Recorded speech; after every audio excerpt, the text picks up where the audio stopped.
त्या कार्यक्रमाचं प्रयोजन आहे. त्याआधी काही छोट्याशा आजचा दिवस समारोपाचा असल्यामुळे या कार्यक्रमाचे जे प्रायोजक आहेत पासबाने अदब आणि माध्यम प्रायोजक महाराष्ट्र टाइम्स यांच्याकडून त्या गेल्या 7 दिवसामध्ये सातत्याने म्हणजे 7ही दिवस ज्यांनी हा कार्यक्रम पूर्णपणे अटेंड केला, ज्यांनी उपस्थिती दाखवली, अशा रसिक प्रेक्षकांचं आणि अभ्यासकांचं आम्ही इथे थोडासा छोटासा सत्कार करू इच्छितो. आपल्या समारोपाचे आजचे अध्यक्ष पाहुणे श्री प्रेमानंद गजवी यांना मी विनंती करतो की त्यांनी कृपया मंचावर यावं.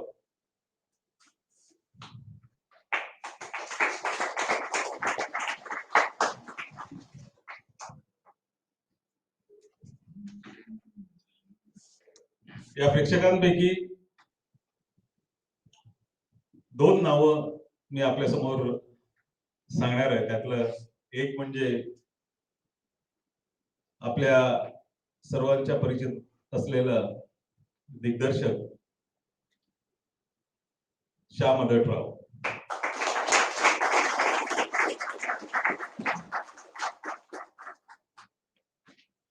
गजवी सर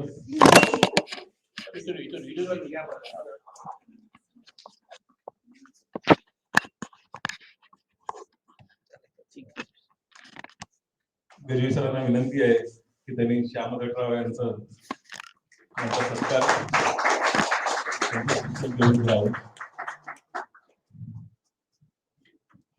सरांची अशी इच्छा होती की साधारण आपण एक या कार्यक्रमाच्या संदर्भात काहीतरी मनोगत व्यक्त करावं. मला वाटतं ते बरेच जण आहेत तर त्याच्यापैकी मी फक्त एवढंच म्हणेन की आम्हाला जी संधी दिली ऐकण्याची त्याबद्दल पूर्ण आयोजकांचे मी आभार मानतो, प्रेक्षकांचे वतीने. दुसरे आपले प्रेक्षक आहेत अरविंद मुळे साहेब.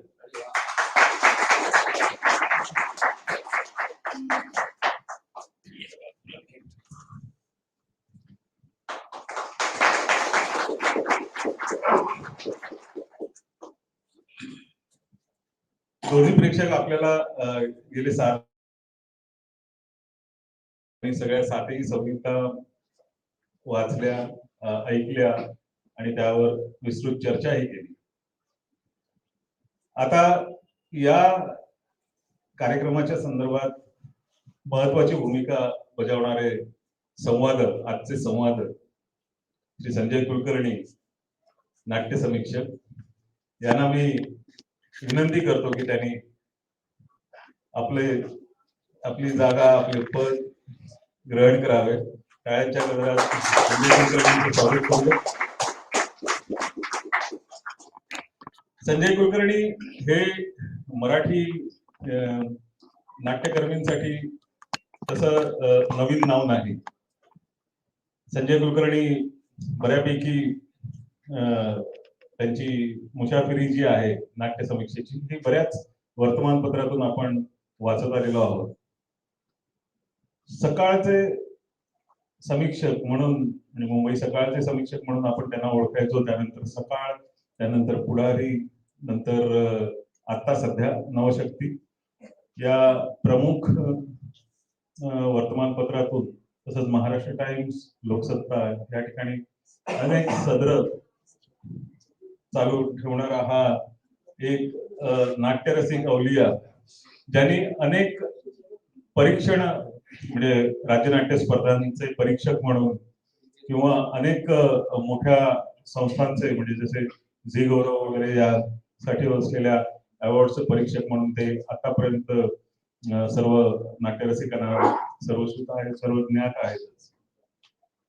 आजचा कार्यक्रम जो आहे या कार्यक्रमाचं पूर्णपणे संवादकाचं जी भूमिका आहे ती संजय कुलकर्णी सांभाळणार आहे. या नाटकाविषयीच्या ज्या काही त्यांच्या प्रश्नोत्तर जी आहेत, प्रश्नांचं त्यांनी पूर्णपणे अभ्यास केलेला आहे, त्या संहितेचा अभ्यास केलेला आहे.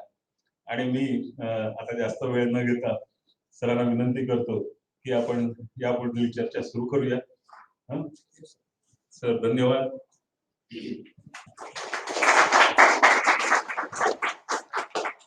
नमस्कार. मला सांगावंसं वाटतंय की माझ्या पत्रकारितेला आज या वर्षी 50 वर्ष पूर्ण झाली आणि या 50 वर्ष पूर्ण झाल्यानंतर मला आज प्रथमच भालचंद्र कोबर यांनी जो प्रायोगिक कार्यक्रम केलेला आहे त्याला मला तुम्ही संवादक म्हणून बोलवलं, म्हणून मी प्रथम तुमचे आभार मानतो. मी नाट्य समीक्षक जरी असलो तरी मी एक रंगकर्मी आहे. मी आजपर्यंत सगळ्या तरुण पिढींची नाटकं एकांकिका पाहिलेली आहे आणि मला अभिमान सांगावंसं वाटतं, आज या समारंभासाठी प्रायोगिक रंगभूमीचे 2 दिग्दर्शक इथे आलेले आहेत, एक श्याम अर्धवटराव आणि एक राजन वेंगुर्लेकर. सांगायचा मुद्दा असा आहे की या श्यामची मी अनेक नाटकं आणि एकांकिका पाहिलेली आहेत, वेंगुर्लेकरांची पाहिलेली आहेत. हे का सांगतोय की ज्या वेळेला आम्ही राज्य स्पर्धा करत असू त्यावेळेला आम्ही ज्यांची नाटकं पाहायचो ते जगताप सर, दिलीप जगताप, हे आज त्यांचं जो दीर्घांक आहे झाडू झडती वाचलेला आहे. आणि दुसरे 99व्या नाट्य संमेलनाचे अध्यक्ष प्रेमानंद गजवी आज या समारंभाला प्रमुख पाहुणे लाभले, हा अलभ्य गौरव आहे. कारण काय आहे, या लॉकडाऊनच्या पिरियडमध्ये नाट्य संमेलन झालं नाही आणि त्यांना 3रं वर्ष यांचं प्रेमानंद गजवी यांचं नाट्य संमेलन अध्यक्ष हा मान त्यांना मिळतोय. का कुणास ठाऊक मला म्हणायचं असं नाही आहे, पण जब्बार पटेलांची निवड झाली आणि काय नस्तर लागलं ते मला माहित नाही. का रंगभूमी देवतेला त्या रंगभूमीला ती मान्य नव्हतं अध्यक्ष म्हणून असं झालं, असं सुद्धा असू शकेल. आणि आमच्या प्रेमानंद गजवींनी 100व्या नाट्य संमेलनाचे अध्यक्ष भूषण व्हावं असं मला प्रामाणिकपणे वाटतंय. कारण काय आहे, जेवढे दिवस जातील, वर्ष जातील, त्यांच्यामध्ये वाद निर्माण होतील, त्यापेक्षा 100व्या नाट्य संमेलन होणं हे महत्वाचं आहे.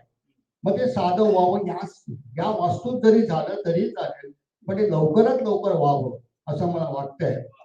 कारण वाद चाललेले आहेत. आता बघा काय होणार आहे की नोव्हेंबरला परत निवडणुका जाहीर होतील नाट्य परिषदेच्या, जानेवारीमध्ये इलेक्शन होईल, म्हणजे परत वर्ष संपणार आहे. तर मला असं वाटतं प्रेमानंद गजवी, आपण पुढाकार घेऊन नाट्य संमेलन लवकरात लवकर करावं. मी विषयांतर केलेला आहे. आपण ज्यासाठी आज आलेलो आहोत ते दिलीप जगताप यांचा दीर्घांक आपण ऐकला, त्यांनी वाचला. परंतु या दिलीप जगतापांबद्दल मला काही 2 शब्द बोलायचे.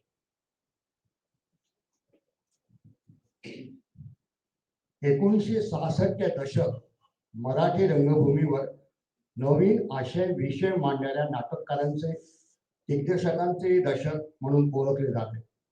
याच काळात विजय तेंडुलकर, रत्नाकर मतकरी यासारखे प्रयोगक्षम नाटककार लिहित होते.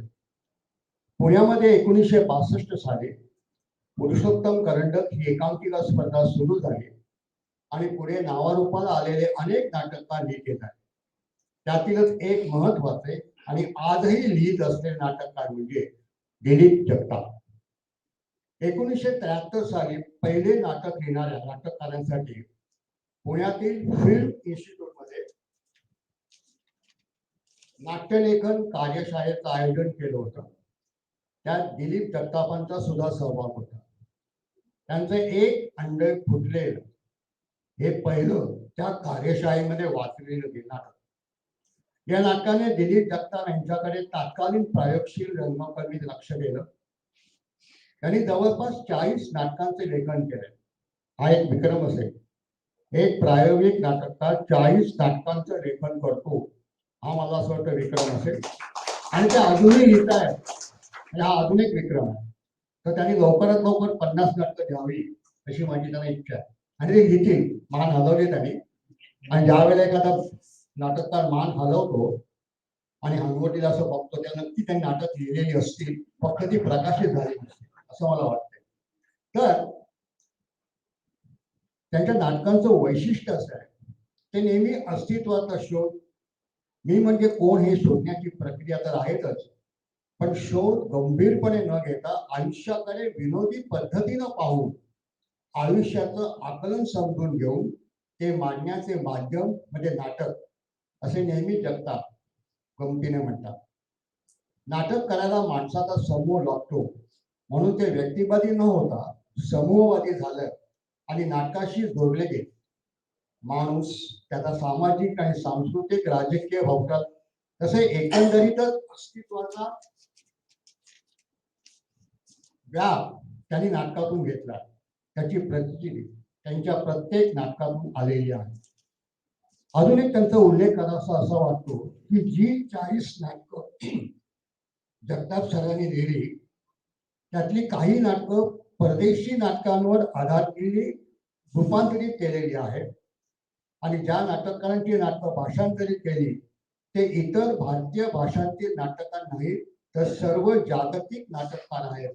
हा विशेष उल्लेख इथे करावा असं वाटतो. त्यामुळे भाषांतरित नाटककार असा शिक्का त्यांना पडलेला आहे. जगतापांची नाटकं आणि आता जे आपण जे दीर्घांक वाचला त्यावरून असं वाटतं नाट्य रचनेच्या रूढ पारंपरिक तंत्रात ते अडकत नाही. आशय सूत्रांच्या आवश्यकतेनुसार नाट्यानु वास्तवाची मर्यादा ओलांडून अतिवास्तववादी होतात. पात्रांच्या स्वभाव चित्रणापेक्षा त्या त्या प्रसंगातील माणसाच्या जगण्यातील प्रश्नाचे त्यातील प्रक्रियेचे आंतरिक भान देतात. ते आपल्याला ह्या दीर्घांकात सुद्धा अनुभवायला मिळाले. पात्रांच्या जगण्याच्या प्रक्रियेचे भान देणारे संवाद हे त्यांच्या संगीताचे मुख्य भांडवल आहे. हे नाटक आपण ऐकताना कुठेही क्लिष्ट वाक्यरचना नव्हती, अगदी सरळ संवाद होते. जे काही प्रायोगिक नाटककार म्हणजे मी किती ग्रेट आहे दाखवला ना, इतकं क्लिष्ट भाषा वापरतात तसे हे जगताप सर कधीच वापरत नाहीत. त्यांच्या नाटकातून पण नाही दिसले आणि या दीर्घांकातून पण दिसले नाही. रूढ नाट्यमय घटनांचा आधार न घेता दैनंदिन जगण्यातील एखाद्या घटनेचा प्रसंगाचा त्यातील विविध स्तरांचा विचार करून त्यांचे हळुवारपणे सूक्ष्म पापुद्रे उलगडून दाखवणार त्यांची नाटकं भावना आणि विचार उक्ती आणि कृती यातील द्वैत प्रकट करणारी मला असं वाटतं आज आपण जी संहिता वाचली ती असावी. ते म्हणतात की नाटक हा एक खोटा खेळ आणि त्यातून निर्माण होणारी परिस्थिती तुम्हाला विचार करायला भाग पडतो. आज झाडू झडती नाटक ऐकताना मला जाणवलं काहीतरी यातून विचार प्रकट केलेला आहे. किती सूक्ष्म चित्रण त्यांनी या दीर्घांकात केलेलं आहे. एक झाडूवाला आहे, दोन एकमेकाशी बोलतायत आणि बोलता बोलता त्यांनी जे काही प्रकट केलं आणि शेवट जे दाखवलंय, जगताप सर तुम्हाला हॅट्स ऑफ. तुम्ही एक इतका साधा प्रश्न आहे झाडूवाला त्याचं इतकं उदारवादी मतदान तुम्ही केलेलं आहे. तुमच्याकडनं आम्हाला अशा एकांकिकेची दीर्घांकाची आणि नाटकाची आणि मुख्य म्हणजे व्यावसायिक नाटकाची आम्हाला गरज आहे.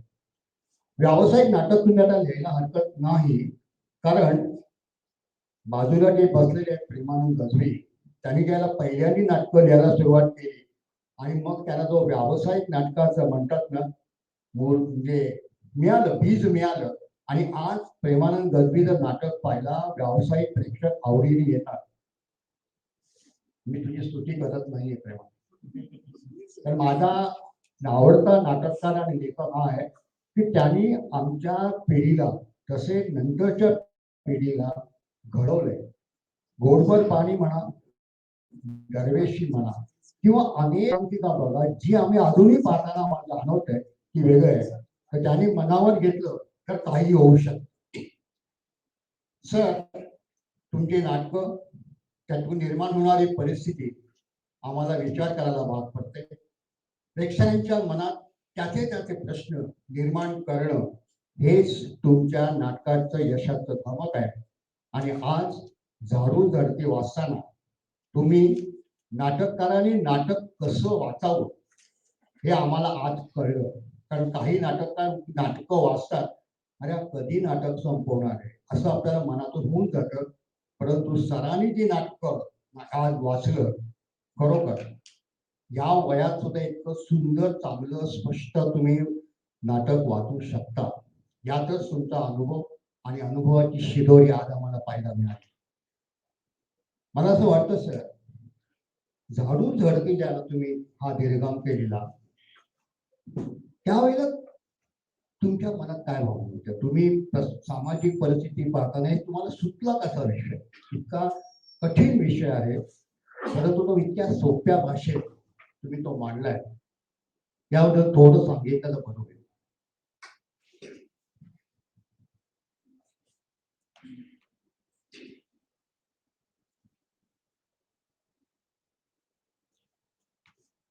कुठल्याही माझ्या नाटकाच्या चर्चेत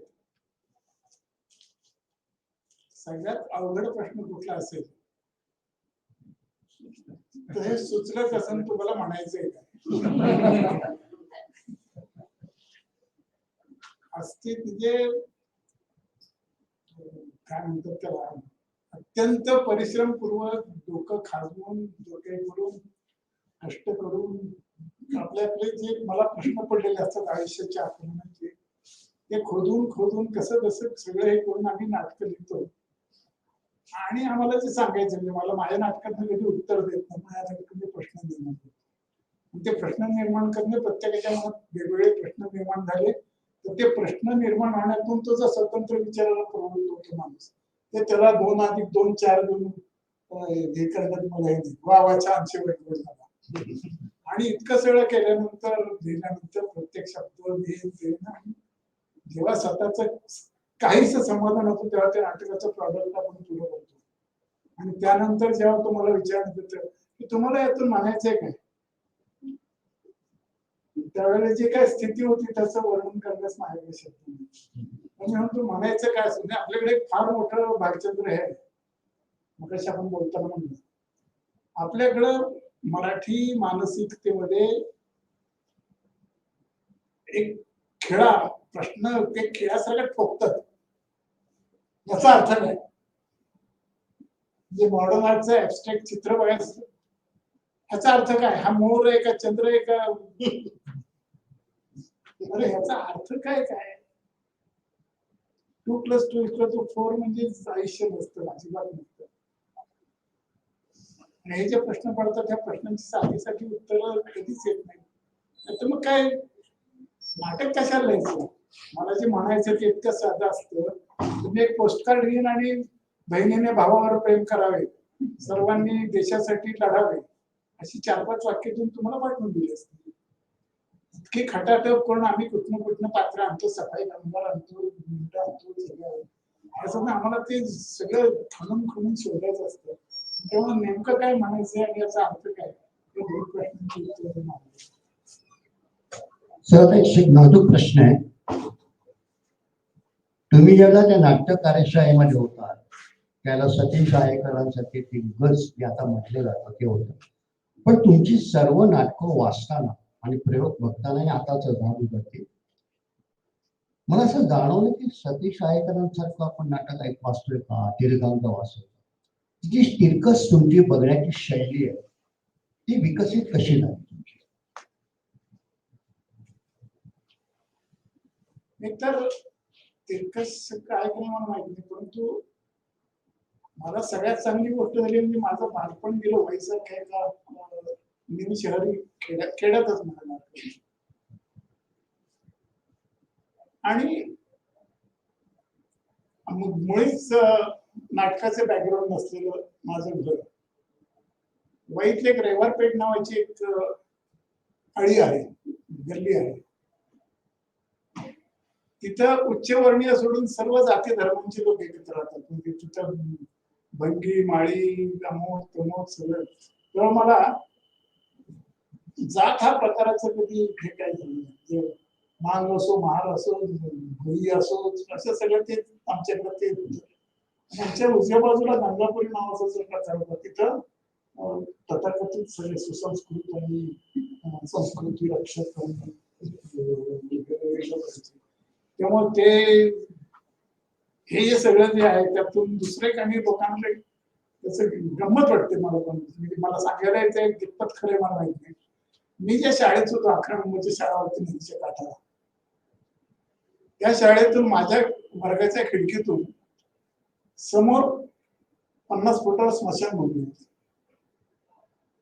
त्या बालवयात मी रोज शाळेत जाताना आमचं एक लक्ष असायचं तिकडं. आणि तेव्हापासून मरणाची भीती नाही, पण मरण इतकं जवळून पाहिलं की त्यानंतर मला असं वाटायला लागलं की हे जगणं जर आपण मरणारच असतो तर मग जगतो कसं.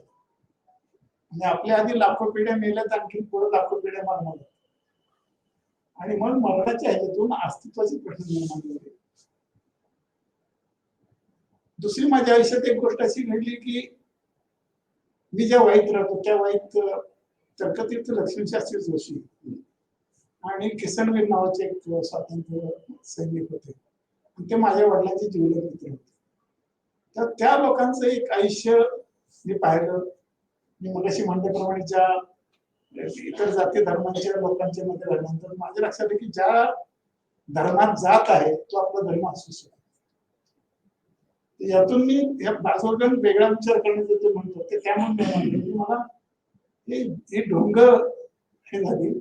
आणि दुसऱ्यांच्या मृत्यूचा मी जबरदस्त विचार केला. म्हणजे मगाशी म्हटलं की त्याची भीती नव्हती मला, परंतु मग काय कशासाठी जगायचं. मग त्यात मला लक्षात आलं की सगळ्यात आनंददायी गोष्ट कुठली असेल तर समूह, माणसांची रिलेशन, माणसांची म्हणजे प्रेमानंद मला भेटल्यानंतर आम्ही किती कमी वेळा भेटलो असो पण एकमेकांचं जे कळतं त्यामुळे आमची मैत्री 30-40 वर्ष मैत्री. असे मित्र नाटकानं मला बळकवून दिले. आणि इतर जे संबंध आपले असतात त्यापेक्षा नाटकातल्या ज्यांच्यावर आपण नाटक करतो, उदाहरणार्थ एक तळगाळात केल्यानंतर त्या नाटकात काम करणारी पात्र असतील, वेंगुर्लेकर असतील, त्यांची आणि आमची नाती ही एकदा नेहमीच्या नातींपेक्षा एका दैवी म्हणावं इतक्या वेगळ्या पण पण पहिल्या नाटकापासून आजपर्यंत ज्यांनी ज्यांनी माझ्या नाटकात काम केली, ज्यांनी ज्यांनी बॅकस्टेज केले, त्यांची माझे संबंध हे अतिशय क्रिएटिव्ह असल्यामुळे वेगळे ठरले.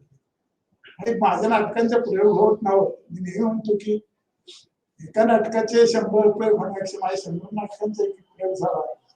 मला खूप माणसं बघायला मिळाली, त्यांची आठवण येते. ते जे नाटकाचं म्हणजे खरं जगणं हे खोटं असतं आणि नाटकातलं जगणं हे खरं असतं. त्याचा मी स्पिरिच्युअल अनुभव घेतला असं की कोणी करू न करू मी मात्र नाटक लिहित राहिलो. आणि त्यामागची भूमिका माझी हीच आहे की समूह माणसांचं प्रेम. मी नेहमी म्हणतो की मी क्रिकेट खेळतो, मी चांगला क्रिकेट खेळायचो. मी राजकीय कार्यकर्ता आहे. मी क्रिकेट खेळतो पण मला बॅडमिंटन खेळायला. मी राजकीय कार्यकर्ता विचारवंत नसून राजकीय कार्यकर्ता झालो. आणि कमी न होता नाटक करायचं. सर दिग्गज नाटककार असं म्हणतात की मला माझी जी नाटकातली पात्र आहेत ती माझ्या डोक्यात पिंगला. तुमच्याकडे असं होतं का तुम्ही तुमची पात्र जी आहे म्हणजे तुम्ही जी नाटकं लिहिली जातात आणि ती पात्र तुमच्या डोक्यात पिंगला घालतात? हा एक शेवटचा प्रश्न मी म्हणजे अस्तित्वाचे घटक झाले असतात. पिंगाच घालत नाही, ते माझ्या अस्तित्वाचे घटक झाले असतात. त्यांची माझी मैत्री हा माझ्या आयुष्यात सगळ्यात आनंद सक्षम असतो. कारण ती पात्र मी निर्माण केलेली पात्र असतात. ते मला मी सांगता येत नाही पण मानसपुत्र वगैरेच असतात.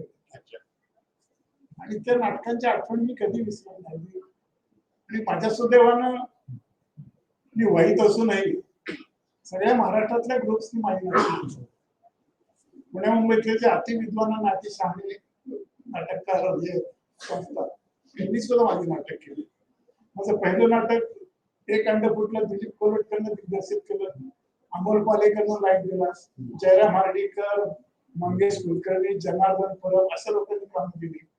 माझ्या नाटक ज्यावेळेला कोणी नव्हते अशा विनय आपली केली. म्हणजे जे जे तुमच्या पुढे नावडले गेले त्या सगळ्यांनी माझी नाटकं त्यांच्या लहानपणीच केली. किंवा माझे ते असो किंवा मग भुसावळपासून गोव्यापासून ग्रामीण भागाच्या सगळ्या भागात लोकांनी माझी नाटकं केली. किंवा मला कोणाकडे स्क्रिप्ट घेऊन जावं लागलं नाही, माझ्याकडून स्क्रिप्ट घेऊन गेले. त्याचा अर्थ मी काहीतरी बरं लिहित असेल. बरं, आता आपण चर्चासत्राला सुरुवात करूया. या इथे अरविंद मुळे आलेले आहेत. ते BST मध्ये उच्च पदावर होते आणि नाटकं करत होते. त्यामुळे त्यांना काही या एक दीर्घांकाबद्दल काय विचारायचं असेल तर ते विचारू शकतो.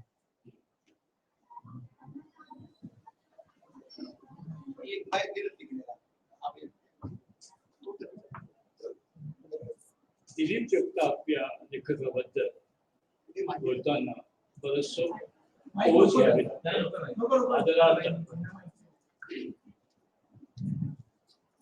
आता मगाशी मी संजयला थँक्यू संजयला आवाज येतो की त्याला चपळीदाशी सवय आहे. संजयला मी मगाशी म्हणालो की दिलीप जगतापच्या पहिल्या म्हणजे एक अंध कुठलं या नाटका संदर्भात माझा एक किस्सा, माझा जो अनुभव सांगितला होता.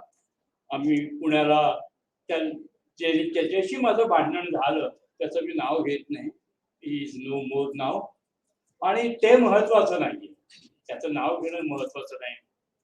पण आम्ही एकांकी स्पर्धेला परीक्षक होतो आणि नंतर संध्याकाळी रात्री उशिरापर्यंत त्यांनी सांगताना म्हणालो की माझं हे एक अंड फुटलं हे नाटक तू वाच. तो माणूस मला माझी झोप उडाली, मी थकलेलो होतो, सकाळपासून एकांका बघत होतो.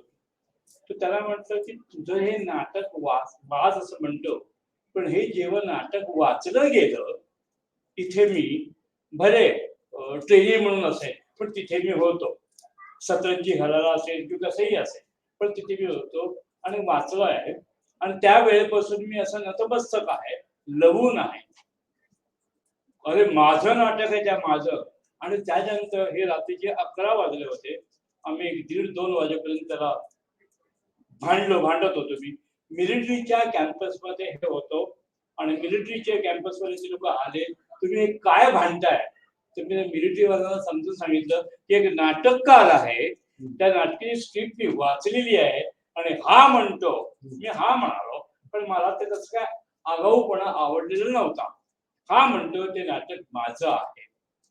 आणि त्याच्यानंतर वर्षानुवर्ष आम्ही एकमेकाशी बोलतही नव्हतो. प्रत्येक वेळा तो बोलायला आला की गप्प बस, तू खोटं बोलतोयस, बोलू नकोस. हे दिलीप जगताप आणि याच्याबद्दल तुम्ही आठवण केली, त्या माणसाचं नाव घेण्यात काय पॉईंट नाही. आणि मगाशी मी म्हटलं की आदरार्थक आहे, मी पोच घेतो पण आदरार्थक आहे. त्यानंतर बरीचशी त्यांची नाटकं मी अशी यांनी पाहिलेली आहेत, वाचलेली आहेत, ऐकलेली आहेत. आत्ताचं नाटक आपण बोलूया, कारण दिलीप जगताप बोलताना खूपच बोलता येईल आपल्याला.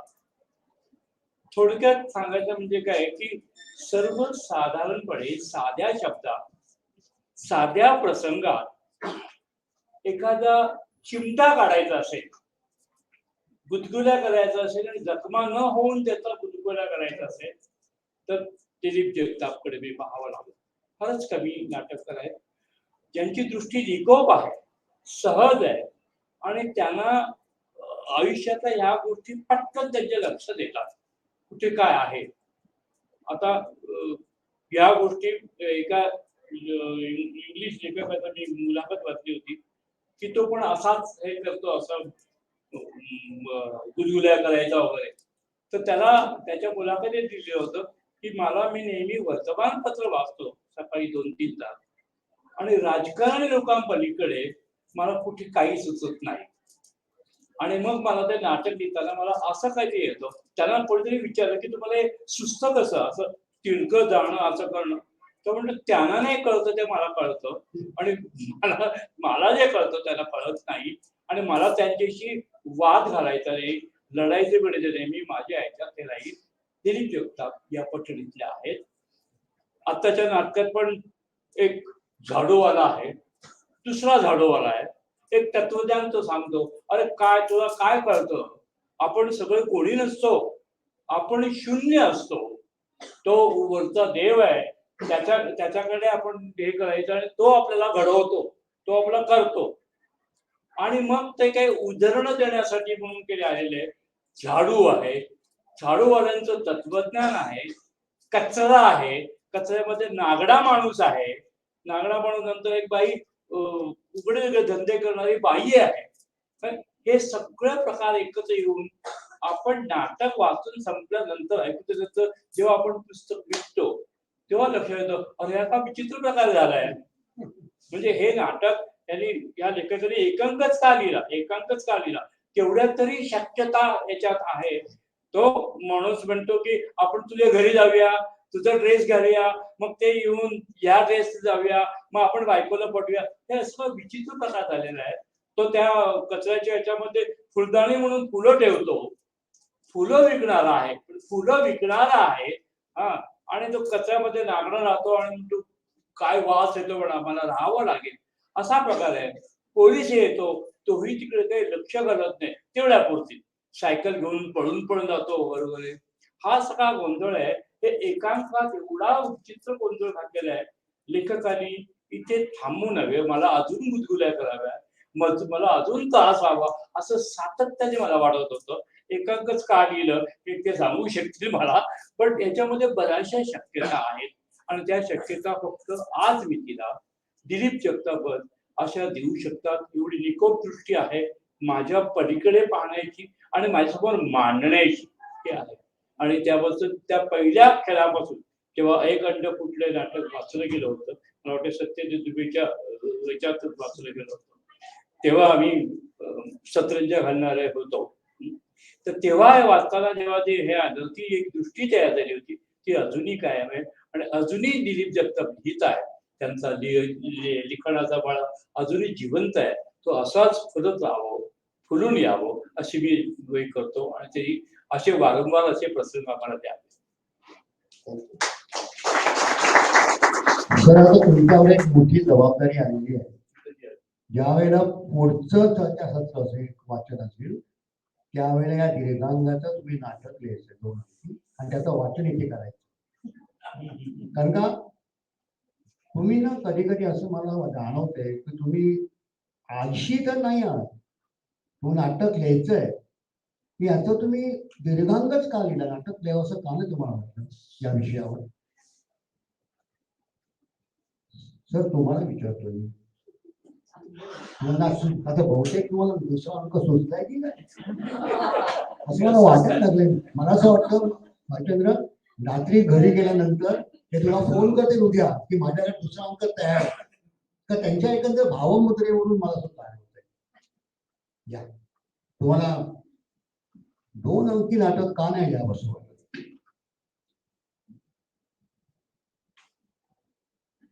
पहिली गोष्ट अशी की मला जे सुचतं आणि ते लिहून झालं, ते काही नाटकं माझी खूप मोठी आहेत. म्हणजे एक तळ गाळात म्हणा किंवा सशक्त म्हणा, तर त्या नाटकात मला जेवढं लिहायचं तेवढं मी लिहित असतो.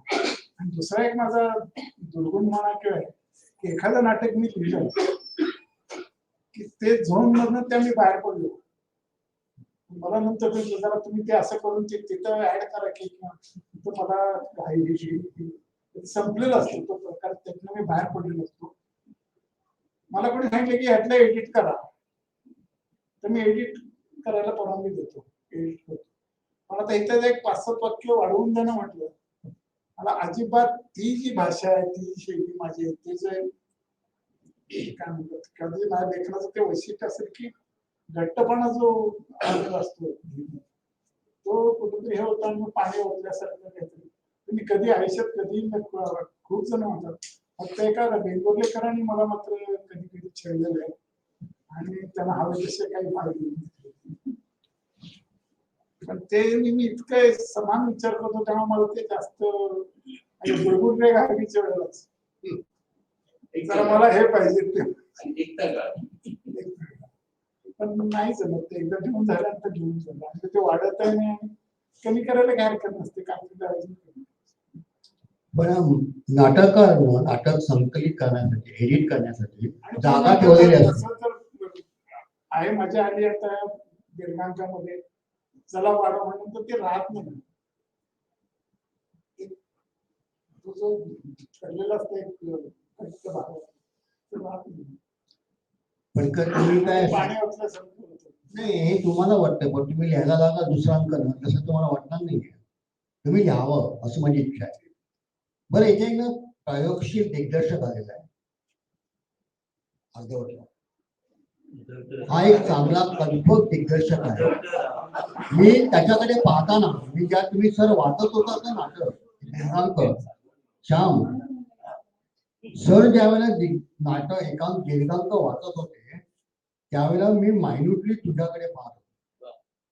तुझ्या डोक्यात विचार चालले होते हे जर मी दीर्घांक एखाद्या स्पर्धेला केलं तर मी काय कापू शकेन, काय करू शकेन, कशा. कारण का दीर्घांक सर ज्या वाचत होते कारण आपल्या डोळ्यात समोर विज्युअलाइज सगळं होत होतं. एक दिग्दर्शक म्हणून या झाडू धरतीबद्दल तुला काय वाटतं? एक मिनिट इंटरप्रेट करतो. हे 2 अंकी नाटक आहे. दीर्घांक काम केलं तर काय म्हटलं नाही की मी मधला अंक थांबत नाही. पण हे 120 मिनिटाचं नाटक आहे. दीर्घांक कारण मी एकदम सलग वाचलं म्हणून त्याच्यात एक अंक आहे आणि हे 2 अंकी नाटक आहे. पण जाणवलं नाही आम्हाला कुठे. त्याचं कारण ते खूप छान झालं. कारण का तुम्ही चांगलं वाचलं. म्हणजे नाटककारांनी नाटक वाचायचं कसं आम्हालाच कळलं नाही. नाही नाटककार काय करतो अंक पण पण मला जी स्क्रिप्ट आली होती संपूर्ण आणि ह्याचा तुम्ही प्रयोग केला तर हा प्रयोग 2 तासाचा. मला जी स्क्रिप्ट आली सांगितलं त्यामध्ये असं काय पानांवर मोडले तर मला बरं ठीक आहे 25 पानाचे एक किंवा 50 पानाचे.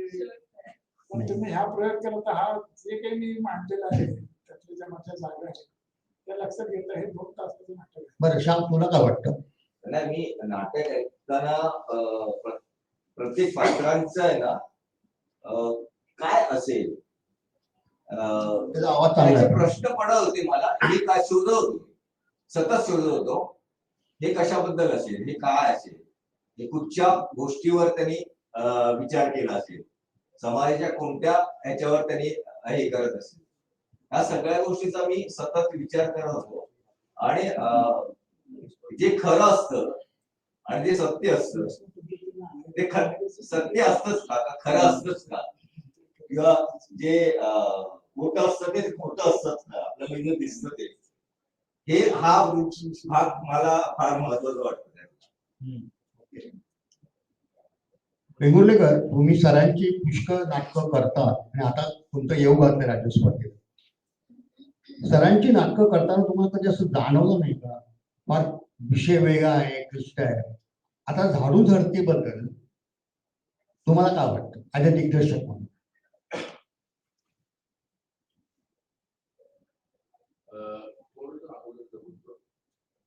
सरांची ओळख माझी गस्तंत वाचन होतं आपल्या ह्याच इकडे माझी पहिल्यांदा ओळख झाली म्हणजे मला काही माहित नव्हतं कोण करतात काय. नंतर मग ते गस्त हे नाटक मला अभिनय कल्याणनी केलं होतं त्यावेळी ते वाचन होतं आणि त्या वाचनाला भरपूर माणसं होती, 7 माणसं होती. त्यावेळी ते वाचन झालं त्यावेळी चर्चा झाली आणि मी ते ऐकल्यानंतर मला असं वाटलं, जे वाटलं मला ते मी बोललो आणि माझ्या बाजूला डॉक्टर अनिल मांडवळेकर बसले होते आणि प्रत्येक जण आपापली मतं मांडत होते आणि त्यांना कसं वाटलं त्यात भले भले मोठमोठी नावं होती ते सगळं डॉक्टर हे काय बोलताय हे नाटक असं नाहीये. डॉक्टर बोला बोल, मला नाही बोलताय. आणि नंतर मग मुळे तुम्ही होतात त्या आणि मग मी बोललो आणि ते नाटक मग त्याला बोललो कसं मला त्याच्याकडून नाही मग मी एकतर गळात केलं. ज्यावेळी एकतर गळात केलं मी सांगायचं म्हणजे फक्त माझ्या त्या ह्याच्यावर येतोय वाचलं मी कलाकारांसमोर. सरांनी कसं मला एकतर गळात पाठवलं मी वाचल्यावरती पहिली प्रतिक्रिया काय असेल जी आज झाडू धरतीबद्दल झालेली आहे ती प्रत्येक ह्याच्यामध्ये नाटक कळलं नाही प्रामाणिकपणे नाही का.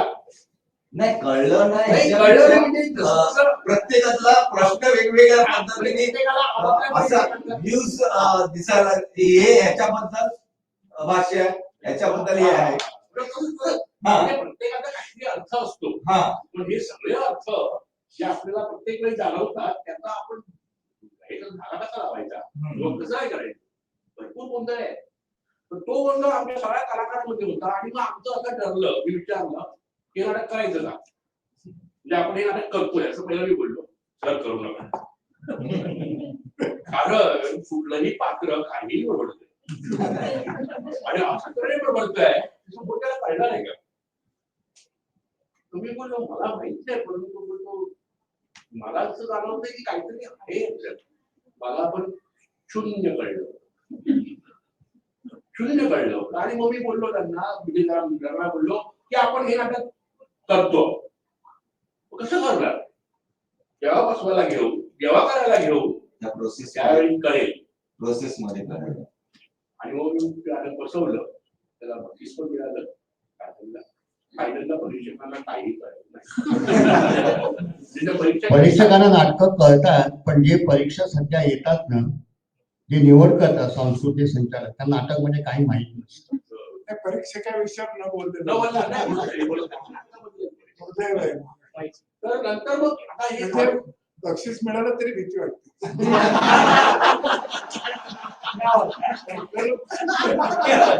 आपलं काय सुचलं प्रश्न परिसर काढतात काय तर म्हणजे अजूनही माणसं जे परीक्षक आपणही म्हणजे मी पण त्यामध्ये आलो आपण अजूनही त्या चांगली पद्धत आणि जे काय आपल्याला समजलेलं आहे समजून सांगितलेलं आहे की बघितलेलं आहे किंवा म्हणजे आकर्षित झालेलं इन्फ्लुएन्स झालेलं त्याच्यामध्येच जातोय तसंच हे करतो आहोत तर म्हणून ते सगळे करत असतील तर मी कशाला परत कामगार होते का मला खरं व्हायचंय असं मी कलाकारांना सांगतो आणि कलाकारांना मी हेच सांगतो आणि ते नाटक बसवता ते घडलं झाडू पण आता तुम्ही मला जर विचारला की काय आहे तर मी तुम्हाला एवढंच सांगेन मला कळलं नाही पण मला एवढं माहिती आहे मला कळलं नाहीये पण हे खूप छान आहे मला कळून घेतलं पाहिजे आणि ते कळून घेतलेलं जे आहे ते मी जे काही करीन तेच अंतिम असेल पण तेच खरं असेल अजिबात हो बरोबर मला जे कळलं ते मी करीन आणि ते करीन मला फक्त एवढंच म्हणायचंय सर तुमच्या प्रश्नाचं उत्तर झाडू धरतीमध्ये काय असेल तर मला असं वाटलं म्हणजे अगदी प्रामाणिकपणे झाडाधरती करतो आपण झाडू धरती म्हणजे त्यांनी कसं आपण आपल्या मनामध्ये माझ्यामध्ये वेदना पण आहे काही जे काय पात्र आहेत ना ती सगळी आहेत म्हणजे ती येतात ती करतात ती बोलतात ती हे करतात असं एक पटकन जाणवलंय पण ते पण खरं नाही मग मला ही सगळी पात्र किंवा हे प्रसंग किंवा ते जे काय कचऱ्याचं प्रावरपाठ करणं म्हणजे आपण एखाद्या कुठल्या तरी विचारांमध्ये असताना आपण एखादी गोष्ट कशी मस्त आहे दाखवणं म्हणजे असं पुष्कळचं काय काय दिसतं आणि आपण ते मांडायचं कसं आणि ते कन्सिव्ह कसं करायचं हे त्यावेळी सुचलं मला आता नाही सुचलं तर त्यामुळे धन्यवाद पण मला असं वाटतं वेंगुर्लेकर आता ज्या वेळेला तुम्ही हे झाडू धरती कराल त्या प्रोसेस मध्ये जा जर एक एक पान तुम्ही कलाकारांकडनं करून घ्याल त्यावेळेला तुम्हाला नाटक कळेल कारण तुम्ही कल्पक दिग्दर्शक आहात आणि ते स्पर्धेसाठी तुम्ही करावं अशी माझी इच्छा छान आपल्याकडे कलाकार आणली माझ्या नाटकातलीच आहे ती आणि मला ते नाव आहे सोनाली मगर आणि आणखी एक हे 3 जण माझ्याकडे आता काठपदरमध्ये काम करतात त्या तिघी ज्यावेळी आम्ही नाटक वाचन केलं सरांचं काही होतं वाचन केल्यानंतर मी त्याला विचारलं काय केलं ते बोलले आम्हाला काही कळलं नाही काय काय असं आणि आम्ही हेच म्हणालो की आपण नाटक बसवायला घेऊया मला पण काही कळलेलं नाहीये तर आपण बसवायला घेऊया आणि मला तुम्ही सांगणार नाटक कसं बसवायचं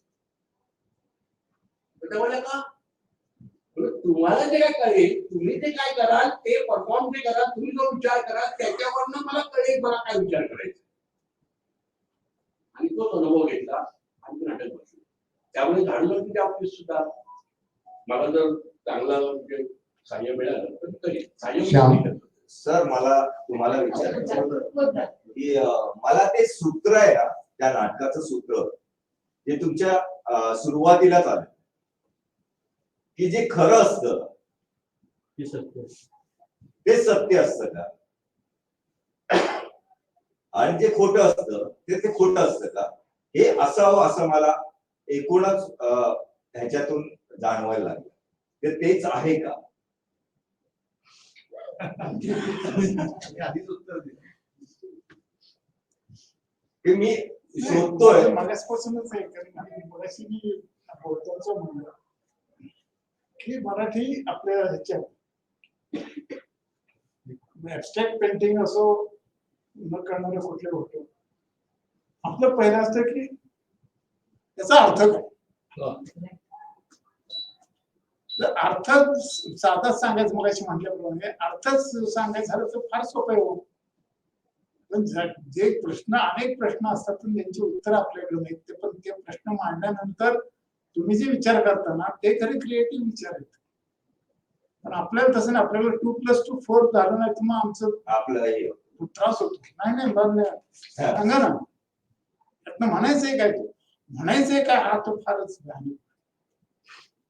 मला म्हणायचं नाही तुमच्या मला सूत्र ते आहे का तेवढंच, म्हणजे माझी दिशा ही बरोबर आहे की नाही हे उगीच नाही. त्यांचं सगळं जेव्हा असतं ना तेव्हा खरं खोटं मिक्स असतं की खरं काय खोटं काय.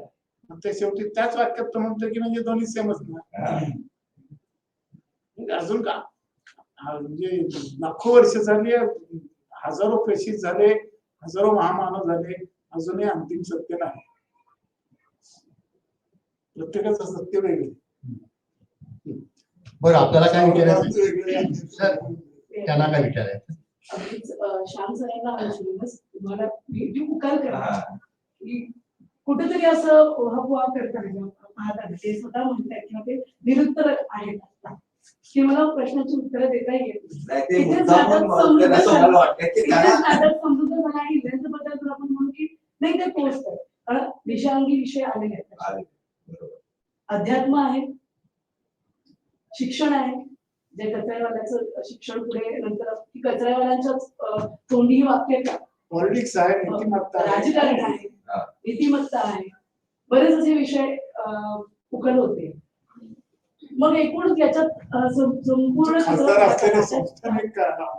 ती कचऱ्याची गाडी ही एक विशिष्ट समाज व्यवस्था आहे का, किंवा ती पर्टिक्युलर व्यवस्था आहे का की जिथे आपण कचरेवाला म्हणून एक रिप्रेझेंटेटिव्ह आहे नाटकात, तर आपण खरंच समाजात वावरताना किंवा समाजात पाहताना इतके प्रश्न आपण विचारतो का. सवर्ण नाटकामध्ये आलेला सगळ्यात एक बोलत्या प्रसंग आणि मला काय आवडलं असतं की कचरेवाला त्याच्या गाडीशी बोलतो, लाथ मारतो, तो त्याच्या प्रश्नांची उकल तो त्या गाडीला विचारून पूर्णत्वाच येतो किंवा करण्याचा प्रयत्न करतो. तर इथेच क्लिअर होत आहे सर की ही रिप्रेझेंटेटिव्ह प्रवृत्ती आहेत का, की ते कुठेतरी आमच्यात दडलेलं आहे, ते आपण उकल करत नाही आहोत. वैतरणी जगताना हे एक जाणवतं. प्रसंगाचं तर आलेलंच आहे, वेश्या आहे, एक नागवा प्रतिबिंब आणि एक अंधारातून स्वतःला नागरिकपणाकडे नेण्याची जी वृत्ती असते ती एक बाई, ती ही बाई त्या समाजाला पर्टिक्युलरली हे करते का, उघडकीस आणते का, हा एक प्रश्न उभा राहतो. त्याच्या असेच प्रश्न उभे राहिले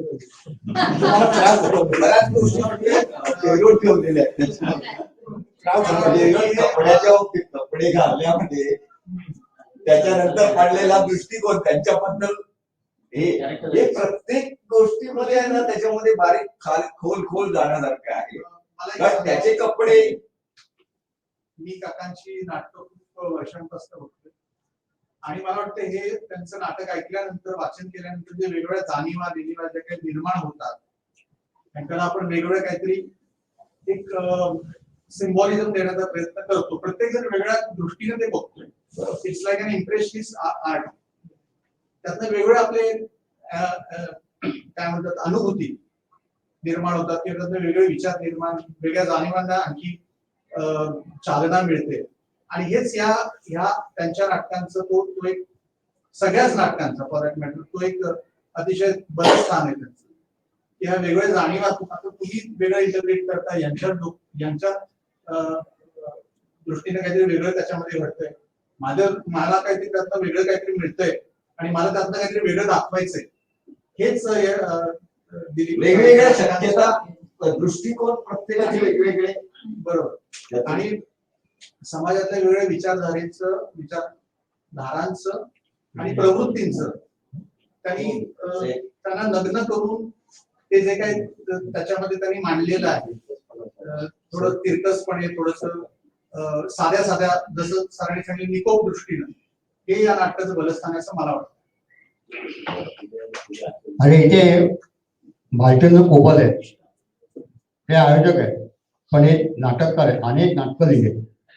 सरांच्या नाटकाबद्दल एक नाटककार म्हणून तुम्हाला काय वाटतं या नाटकात भानुधरतीबद्दल? बेसिकली सरांची नाटकं ही एक अतिवास्तववादी दृष्टिकोनाची नाटक आहे, ज्याला आपण सरेलिझम म्हणतो. सरेलिझम जो सर्वतर दालीने आणला, म्हणजे प्रथम त्याचं हे सर्वतर दाली हे सांगायचं असतं काही आणि ते चितारायचं काही, असं वेगळ्याच एका कल्पनेकडे. म्हणजे अगदी त्याची जर पेंटिंग बघाल तर लोमची घड्याळ, म्हणजे त्याचं स्वतःच जर पोर्ट्रेट जर तुम्ही बघाल तर त्याच्या अशा लांब लचक अशा मिशा होत्या आणि त्याने हातात लॉबस्टर धरलेलं असं त्याचं स्वतःचं पोर्ट्रेट अत्यंत जगप्रसिद्ध आहे. मग त्या मिशांचं आणि त्या लॉबस्टरचं हे काय लावायचं, गणित काय लावायचं, हे तुमचं तुम्ही ठरवा, ते मी सांगायला येणार नाही. असं अनेक आहे, म्हणजे अशा अनेक गोष्टी आहेत सरेलिझम मध्ये सांगण्यासारख्या. अतिवास्तववादी दृष्टिकोन हा त्या लिखाणातून आणणं हे फार कठीण आहे. एकतर अतिवास्तववाद हा सोपा नाही, एकतर ड्रॉइंग मध्ये सोपा आहे, म्हणजे चितारणं सोपं आहे असं कधी कधी वाटायला लागतं की ते हे आहे. अगदी सर्वत्र दालीने ज्या वेळेला स्पेलबाउंड नावाच्या चित्रपटाचं काय म्हणतात त्याला आर्ट डिरेक्शन ज्या वेळेला केलं होतं, त्यावेळेला अमेरिकेसारख्या सेन्सॉरने, म्हणजे अल्फ्रेड हिचकॉकची फिल्म होती स्पेलबाउंड, आणि त्यातला तो सीन जो होता त्याचं डोकं फुटतं आणि त्यातून मुंग्या वगैरे बाहेर पडतात वगैरे, त्यावेळेला त्या काळात ब्लॅक अँड व्हाईटच्या जमान्यात त्याला कात्री लावलेली होती. एवढा प्रभावी ते होत. ह्या सगळ्या गोष्टी म्हणजे एक असं दिसून येतं की ह्याची शक्यता कुठेतरी एक परमोच्च कोटीला जाते, की ज्या ठिकाणी त्याला अंत असू शकत लॉजिकच्या पलीकडे जातं, लॉजिक तोडूनच काढणार ते अतिवास्तववादाचं हे असतं. आपण सारखे लॉजिक एक्झॅक्टली. आणि आपण नेहमी लॉजिक शोधायचा प्रयत्न करत असतो. ह्या गोष्टीतलं मला लॉजिक सांग, हे दोघं जण कोण आहेत, सफाई कामगार आहेत का कोण आहेत, ते प्रतिनिधी आहेत, ते कशाचे आहेत, ते धोक्याचे आहेत, हे प्रतिनिधित्व करण्याची आणि शोधण्याची जी काही आपली वृत्ती आहे ना, म्हणजे एखादं पेंटिंग कळलं नाही ना तर ते आधी समजावून सांग, हे असतं ना ते आपल्यामध्ये आपल्याला ना कित्येक परंपरांपासून ते अशी सवय लागते की हे समजाव. स्वतः समजून घेण्याचा एक जो दृष्टिकोन आहे ना, तो प्रत्येक वेळेला सरांच्या नाटकातून मिळतो आणि तो फार महत्वाचा आहे की नाटककाराचं नाटक मी स्वतः कोणीही समजावून न सांगता मला समजून घेण्याचा मी प्रयत्न करावा, असं ते नाटक आहे. त्या पद्धतीची नाटकं आहेत ती, म्हणजे सगळीच. म्हणजे काठपदर ज्या वेळेला मी गोव्यामध्ये ज्या वेळेला बघितलं त्या 3 बायकांचं नाटक, त्यावेळेला मी आधी एकतर गोव्यातल्या प्रेक्षकांना फार मानतो, म्हणजे प्रचंड प्रगल्भ असा प्रेक्षक आज गोव्यामध्ये आहे. ज्या वेळेला राज्यनाट्यासाठी ज्या वेळेला म्हणजे शेवट पडता ज्या वेळेला सर पुढे यायला लागला, म्हणजे पडला त्यावेळेला अख्खा ऑडियन्स उभा राहून स्टँडिंग ओवेशन त्या नाटकात. 3 पात्र, कुठेही लेवल्स नाहीत, काही नाही आणि अशा पद्धतीने ते तिघीने जे सादर केलं ते इतकं पोचलं होतं नाटक, इतक्या पद्धतीने इतकं छान पोचलं होतं की म्हणजे जो प्रेक्षक वर्ग आपल्याकडे फार क्वचित बघायला मिळतो, प्रायोगिक नाटकाला तर नाहीच. असं नाटक तिथे ज्यावेळेला गोव्यातल्या पब्लिकला, गोव्यातल्या प्रेक्षकांना ज्या वेळेला कळतं त्यावेळेला एक असं वाटतं की ते देखील काहीतरी शोधत असतात, ते देखील काहीतरी शोधायची त्यांची देखील एक प्रकारची एक वेगळी प्रोसेस असते. ती प्रोसेस देणारी नाटकच नाही. हे आतापर्यंत एक सांगावं असं वाटतं की ही प्रोसेस देणारी नाटकं आली पाहिजेत, दिली गेली पाहिजेत. आणि ती जबाबदारी अर्थातच जगताप सरांसारख्या लेखकांची आहे. कारण ती आम्हाला हे झेपणार लिखाण नाही. हे होऊच शकत नाही. म्हणजे तुम्ही ठरवून हे लिहूच शकत नाही. हे अशा पद्धतीचं काहीतरी रसायन ते नेहमी सादर करत असतात. म्हणजे ते गस्त मधूनही दिसलं त्यांच्या तुम्ही केलेल्या एक तळगाळातही दिसलं, बुलबुल रे घागरीमध्ये दिसलं. ती म्हणजे डायजेस्ट पासून बुलबुल रे. तर ही सगळी जी आहे ना, ही सरियालिझम मास्टरपीस, सरियालिस्टिक लिखाण, सरियालिस्टिक लिखाण असं माझ्या तरी अजून नाटककार, सरियालिस्टिक नाटककार अजून तरी माझ्या बघण्यात तरी किंवा वाचनात तरी अजून तसा आलेला नाही. ह्याचं हे सर्वात मोठं बलस्थान आहे.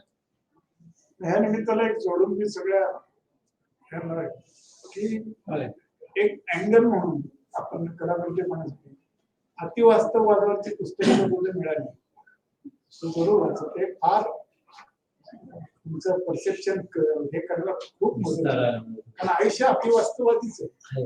आपण ते फार लिमिट करून लॉजिक मध्ये बसवतोय.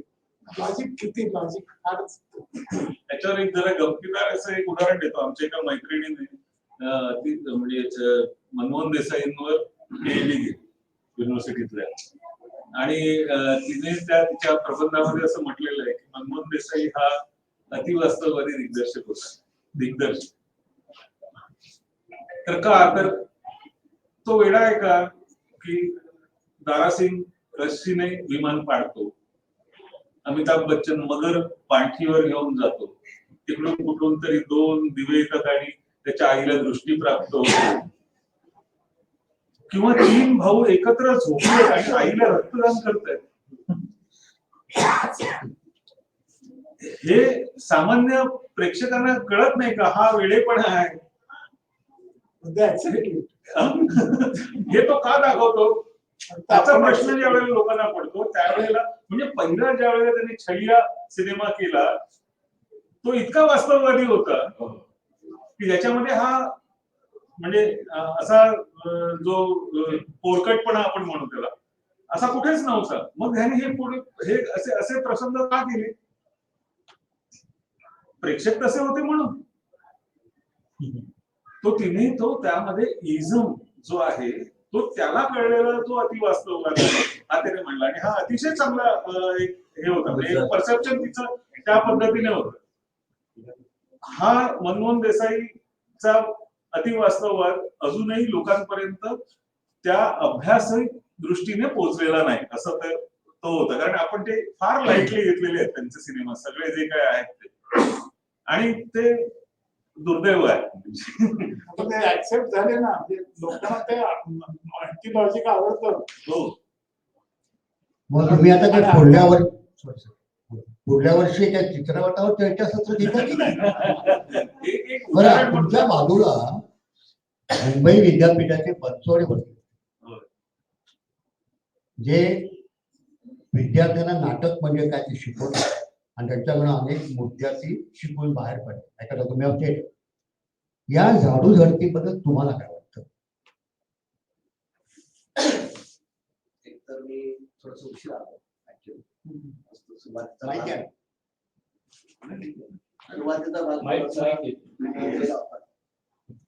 पण पुढचं जे काही मी ऐकलंय म्हणजे तो झाडूवाला फुलवाला येतो, थोडा वेश परिधान करतो आणि ती जर गाडी आपली फुलवाला त्याला फुलं देतो, नवीन गाडीमध्ये बसलेला आहे. मुळात हे मला ते कळत होतं की हे टिपिकल दिलीप जगताप सरांची नाटके टिपिकल नाटक त्या पद्धतीला त्यांची जी नाटकं ती लिहितात आतापर्यंत, आणि त्यातली जी फिरकत शैली आहे जी आधीच्या नाटकांमध्ये आहे आणि आताही जाणवत होती ती म्हणजे संवादामध्ये विशेषतः ते नेहमी सगळ्याच नाटकामध्ये जाणवत. खूप बारकाईने ते अगदी असं त्याला काय वाटतं खूपच स्लाइटली असतं ते की हे फुलं आणि फुले आमचा विचार आहे वगैरे असं जातं, पण ते सहज नाहीये ना ते. फुले आमचा विचार आहे म्हटल्यानंतर मग ते इमिजिएट असं कळत नाही, नंतर कदाचित कळेल. पण आता इथलं एकच संवाद, तर असे अनेक संवाद आहेत अनेक नाटकांमध्ये. मुळात दिलीप जगताप नाटककार म्हणून त्यांचं सामाजिक आणि राजकीय भान जे आहे ते अत्यंत म्हणजे प्रखर असं सामाजिक आणि राजकीय भान आहे त्यांना. आणि ते समाजाकडे अत्यंत उघड्या डोळ्यांनी ते बघत असतात. अवतीभोवतीचा समाज आहे त्यांना ते माहिती आहे समाजामध्ये म्हणजे ज्या पद्धतीनं जे आपण अतिवास्तववाद म्हणू किंवा ऍब्सर्डिटी सुद्धा म्हणू शकतो आपण जगण्यातली ऍब्सर्डिटी जी आहे ती डायरेक्टली इनडायरेक्टली ती बरोबर ते त्याच्यामध्ये ते नोंदवतात त्यांच्या नाटकामध्ये. तर तोच प्रकार याच्यामध्ये, कारण की मेटाफर आहे अतिवास्तववाद ऍब्सर्डिटी खूप क्लोज जातात. क्लोज जातात. म्हणजे अतिवास्तववादाचा आधी त्यांनी लॉजिक absurdity नाकारलं.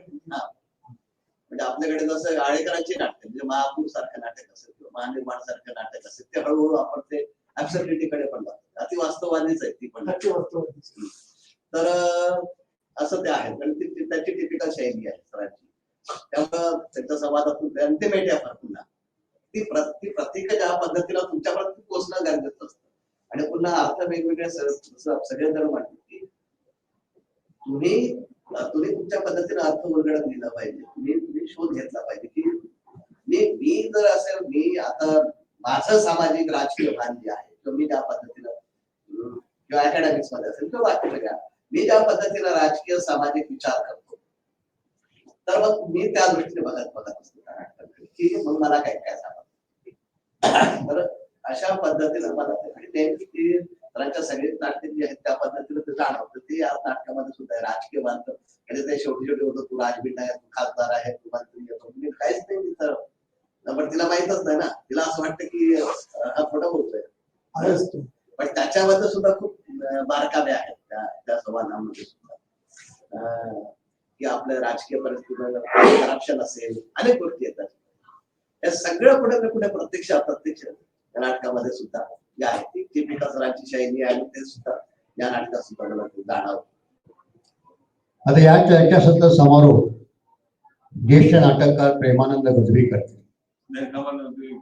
शेखर सत्तागेर आहेत, या सुनीता तांबे मॅडम आहेत. मग त्यांना बोलायचं आहे का? त्यांना विचारायचं. तुम्ही काय बोलू, तुम्ही हे करा.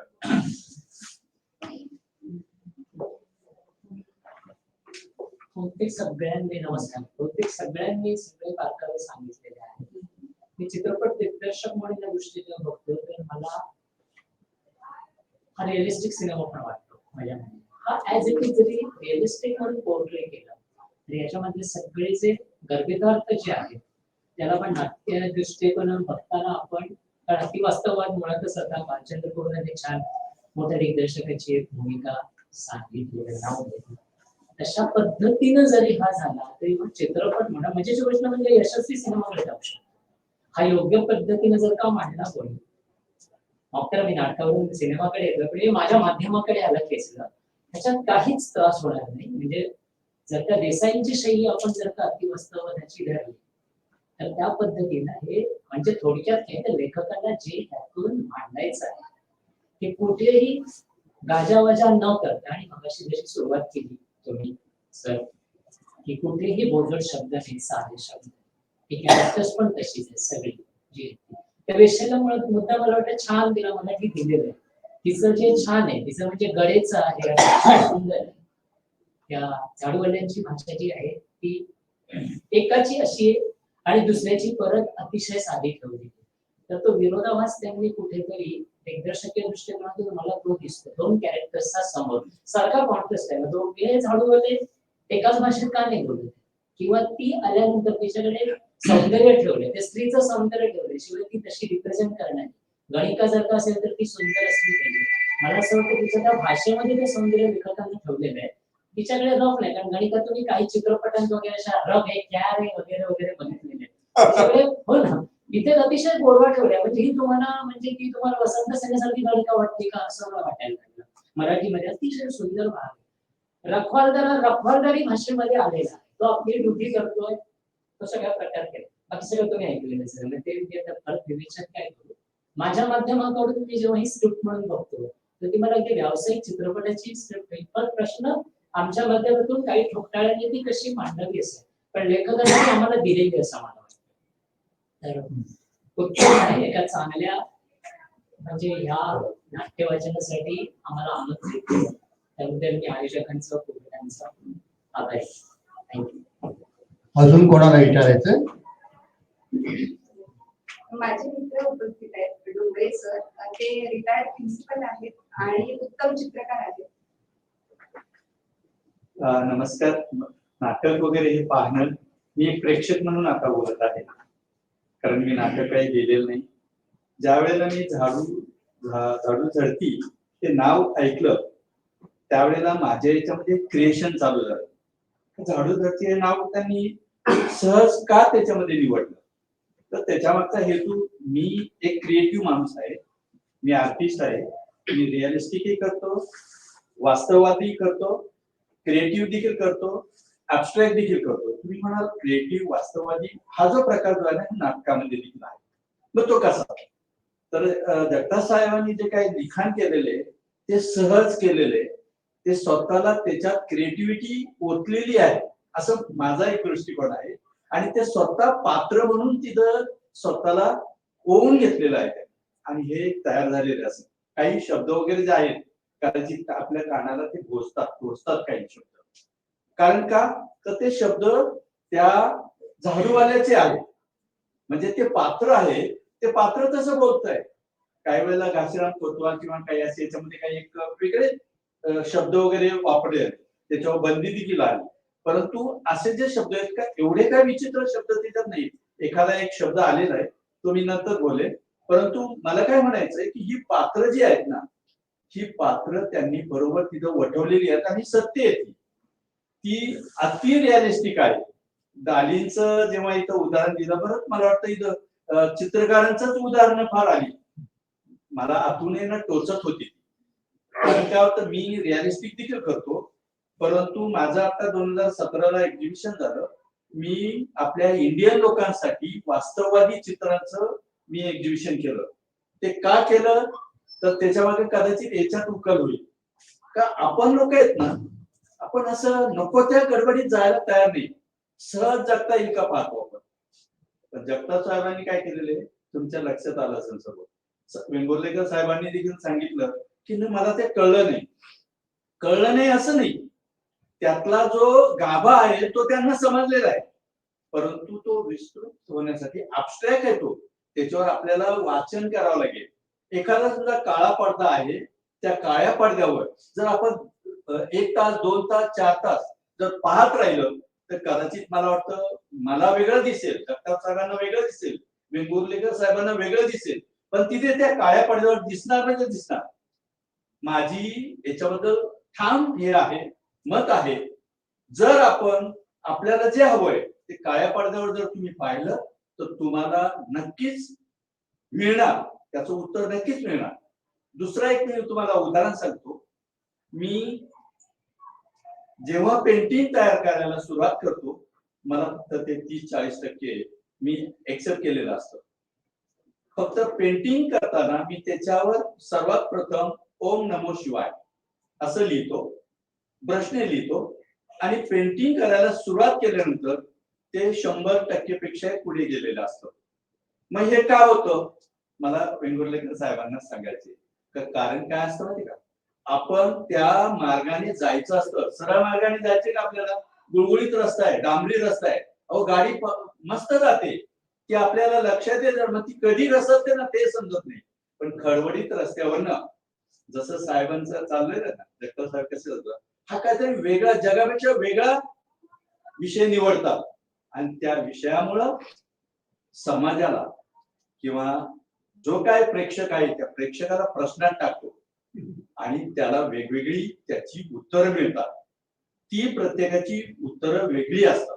मी तुम्हाला याच्यापूर्वी सांगितलं, मी रिअलिस्टिक एक्झिबिशन करण्यामागे कारण काय, तर ऍब्स्ट्रॅक्ट केलं असतं ना, हे काय याच्यात काय हो मला समजावून सांगा. अहो समजावून काय सांगा, माझं मत आहे ना, माझं जे हे आहे, हृदय आहे, माझं जे हे आहे अंतःकरण, मी त्याच्यात ओतलंय आणि ते माझ्यामध्ये आतमध्ये जे आहे ना ते तिथं दिसतंय. तर मी तुम्हाला काय सांगणार त्याच्याबद्दल. आणि हे फार महत्वाचं आहे. धन्यवाद साहेब, मी कदाचित थोडं जास्त वेळ घेतला असेल, परंतु याच्यात बोलण्यासारखं खूप आहे. याच्यातूनच क्रिएशन होत जातं आणि माणसाला जे काय लिखाण करण्यासाठी दूध करतो हीच चालना खरी महत्वाची आहे. धन्यवाद साहेब. आता प्रेमानंद गजवी. सगळ्यांना नमस्कार आणि आधी तुझं अभिनंदन. गेली 40 वर्ष 45 वर्ष किंवा अजून पुढे किंवा जिवंत असेपर्यंत कदाचित तुझ्यातला ऍस्पेक्ट म्हणून जे काय सतत वावरत असते एक अंड फुटल्यापासून त्याचा सतत विकास होत असताना दिसतो. तो तुला मिळेल न मिळेल, सापडेल न सापडेल किंवा संपूर्णपणे अव्यक्त सुद्धा राहशील आणि मी काहीच केलं नाही असंही म्हणशील शेवटच्या क्षणी किंवा शेवटच्या नाटकामध्ये. तर हा एक प्रवास आहे आणि कलावंताचा प्रवास एका नोटला सुरू होतो आणि तो प्रवास अखंड चालू राहतो. त्याला मिळालं, साध्य झालं तरी त्याचा प्रवास तो परत त्या बिंदूला येऊन संपलेला असेल, पण तिथून परत त्या बिंदूपासून आणखी पुढे तो सुरू होत राहतो. पण कलावंताची ही एक वेगळ्या प्रकारची भूक असते आणि ज्या पद्धतीचं लेखन तू करतोयस आणि जसं यांनी सुरुवातीला सांगितलं की त्याचं नाटक करा, खरं म्हणजे हे मुळात नाटकच आहे आणि ते पूर्ण लिहिलं गेलेलं आहे. जेव्हा दिग्दर्शक त्यातल्या जागा भरेल, त्यातले खेळ भरेल, तर ते आपोआप 2 तास नाटक होईल. तेव्हा आणि कुठल्याही कलाकृतीची लांबी रुंदी वगैरे मोजण्याच्या भानगडीत पडू नये. खोली किती आहे ते जास्त बघावं आणि तशी खोली या नाटकामध्ये आहे. त्याच्या बहुतेक सगळ्या नाटकांमध्ये ती आहे आणि त्याचा स्वतःचा असा एक विचार आहे आणि लोकांना एका बाजूला असं गुंगवता मूळ मुद्द्याकडे आणणं ही त्याच्या शब्दाची मोठी ताकद आहे. तो शब्दाची पण उत्तम खेळ या नाटकामध्ये. जेव्हा शब्द एक कुठला तरी एक दीर्घ असा संवाद आहे, आता ते शब्द मला आठवत नाही, पण जवळजवळ एखादा चांगला अभिनेता असेल किंवा त्याला त्या अभिनीत करण्यासाठी त्याला दिग्दर्शकाची पण गरज लागेल. कुठे शब्द कुठल्या ठिकाणी तोडावा लागेल, कुठे पॉज घ्यावा लागेल, ही परत कसरत करावी लागेल. आणि सगळ्या कलावंतांना म्हणजे प्रकाश योजने सुद्धा त्याच्यामध्ये एक खेळ आहे, म्युझिकचा पण त्याच्यामध्ये एक खेळ आहे. नुसते शब्द नाहीत, म्हणजे कलावंताचे शब्द जरी असले तर त्याला नाटक म्हणून ज्या सगळ्या गोष्टींची जोड लागते तर त्याच्यामध्ये संपूर्णपणे आहे. आता वेश्या असणं म्हणजे काय? आपण नसतो आतून वेश्या, आपण असतोच ना, आपण व्यभिचार करतोच ना. मग काय असतो एखाद्याकडून आपण लाच स्वीकारणं म्हणजे काय? वेश्यापणच आहे की. हे वेगवेगळ्या कॅरेक्टरच्या माध्यमातून सांगितलेलं असतं तर त्याच्यामध्ये सूक्ष्मता आहे. आता ते जी गाडी आहे ही गाडी सुद्धा त्या नाटकातले कॅरेक्टर आहे आणि ते झाडूवाल्यांशी निगडीत आहे, पण ते कॅरेक्टर पण येतं जेव्हा ती व्यक्ती त्या ह्याच्यामध्ये नागरी बसलेली आहे आणि आपण सगळी माणसं जगातली कायम नागरीच असतो. फक्त आपण कपडे घातले का आपली सोय म्हणून, पण बेसिकली आपलं मन जे आहे ते मुळातच नागडं असतं. आणि तुम्ही जेव्हा एकटे असता तुम्ही तुमच्या मनामध्ये किती नागडेपणा करतात आठवून बघा.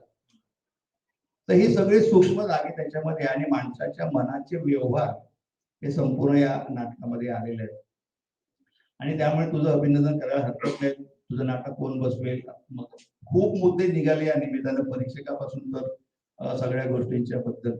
बेसिक आपल्याकडे झालंय असं की आपल्याला साधं सोपं सरळ जगावंसं वाटते सत्कृत दर्शन, पण आतमध्ये जर आपण गेलो तर आपण फार वेडे वाकडे असतो.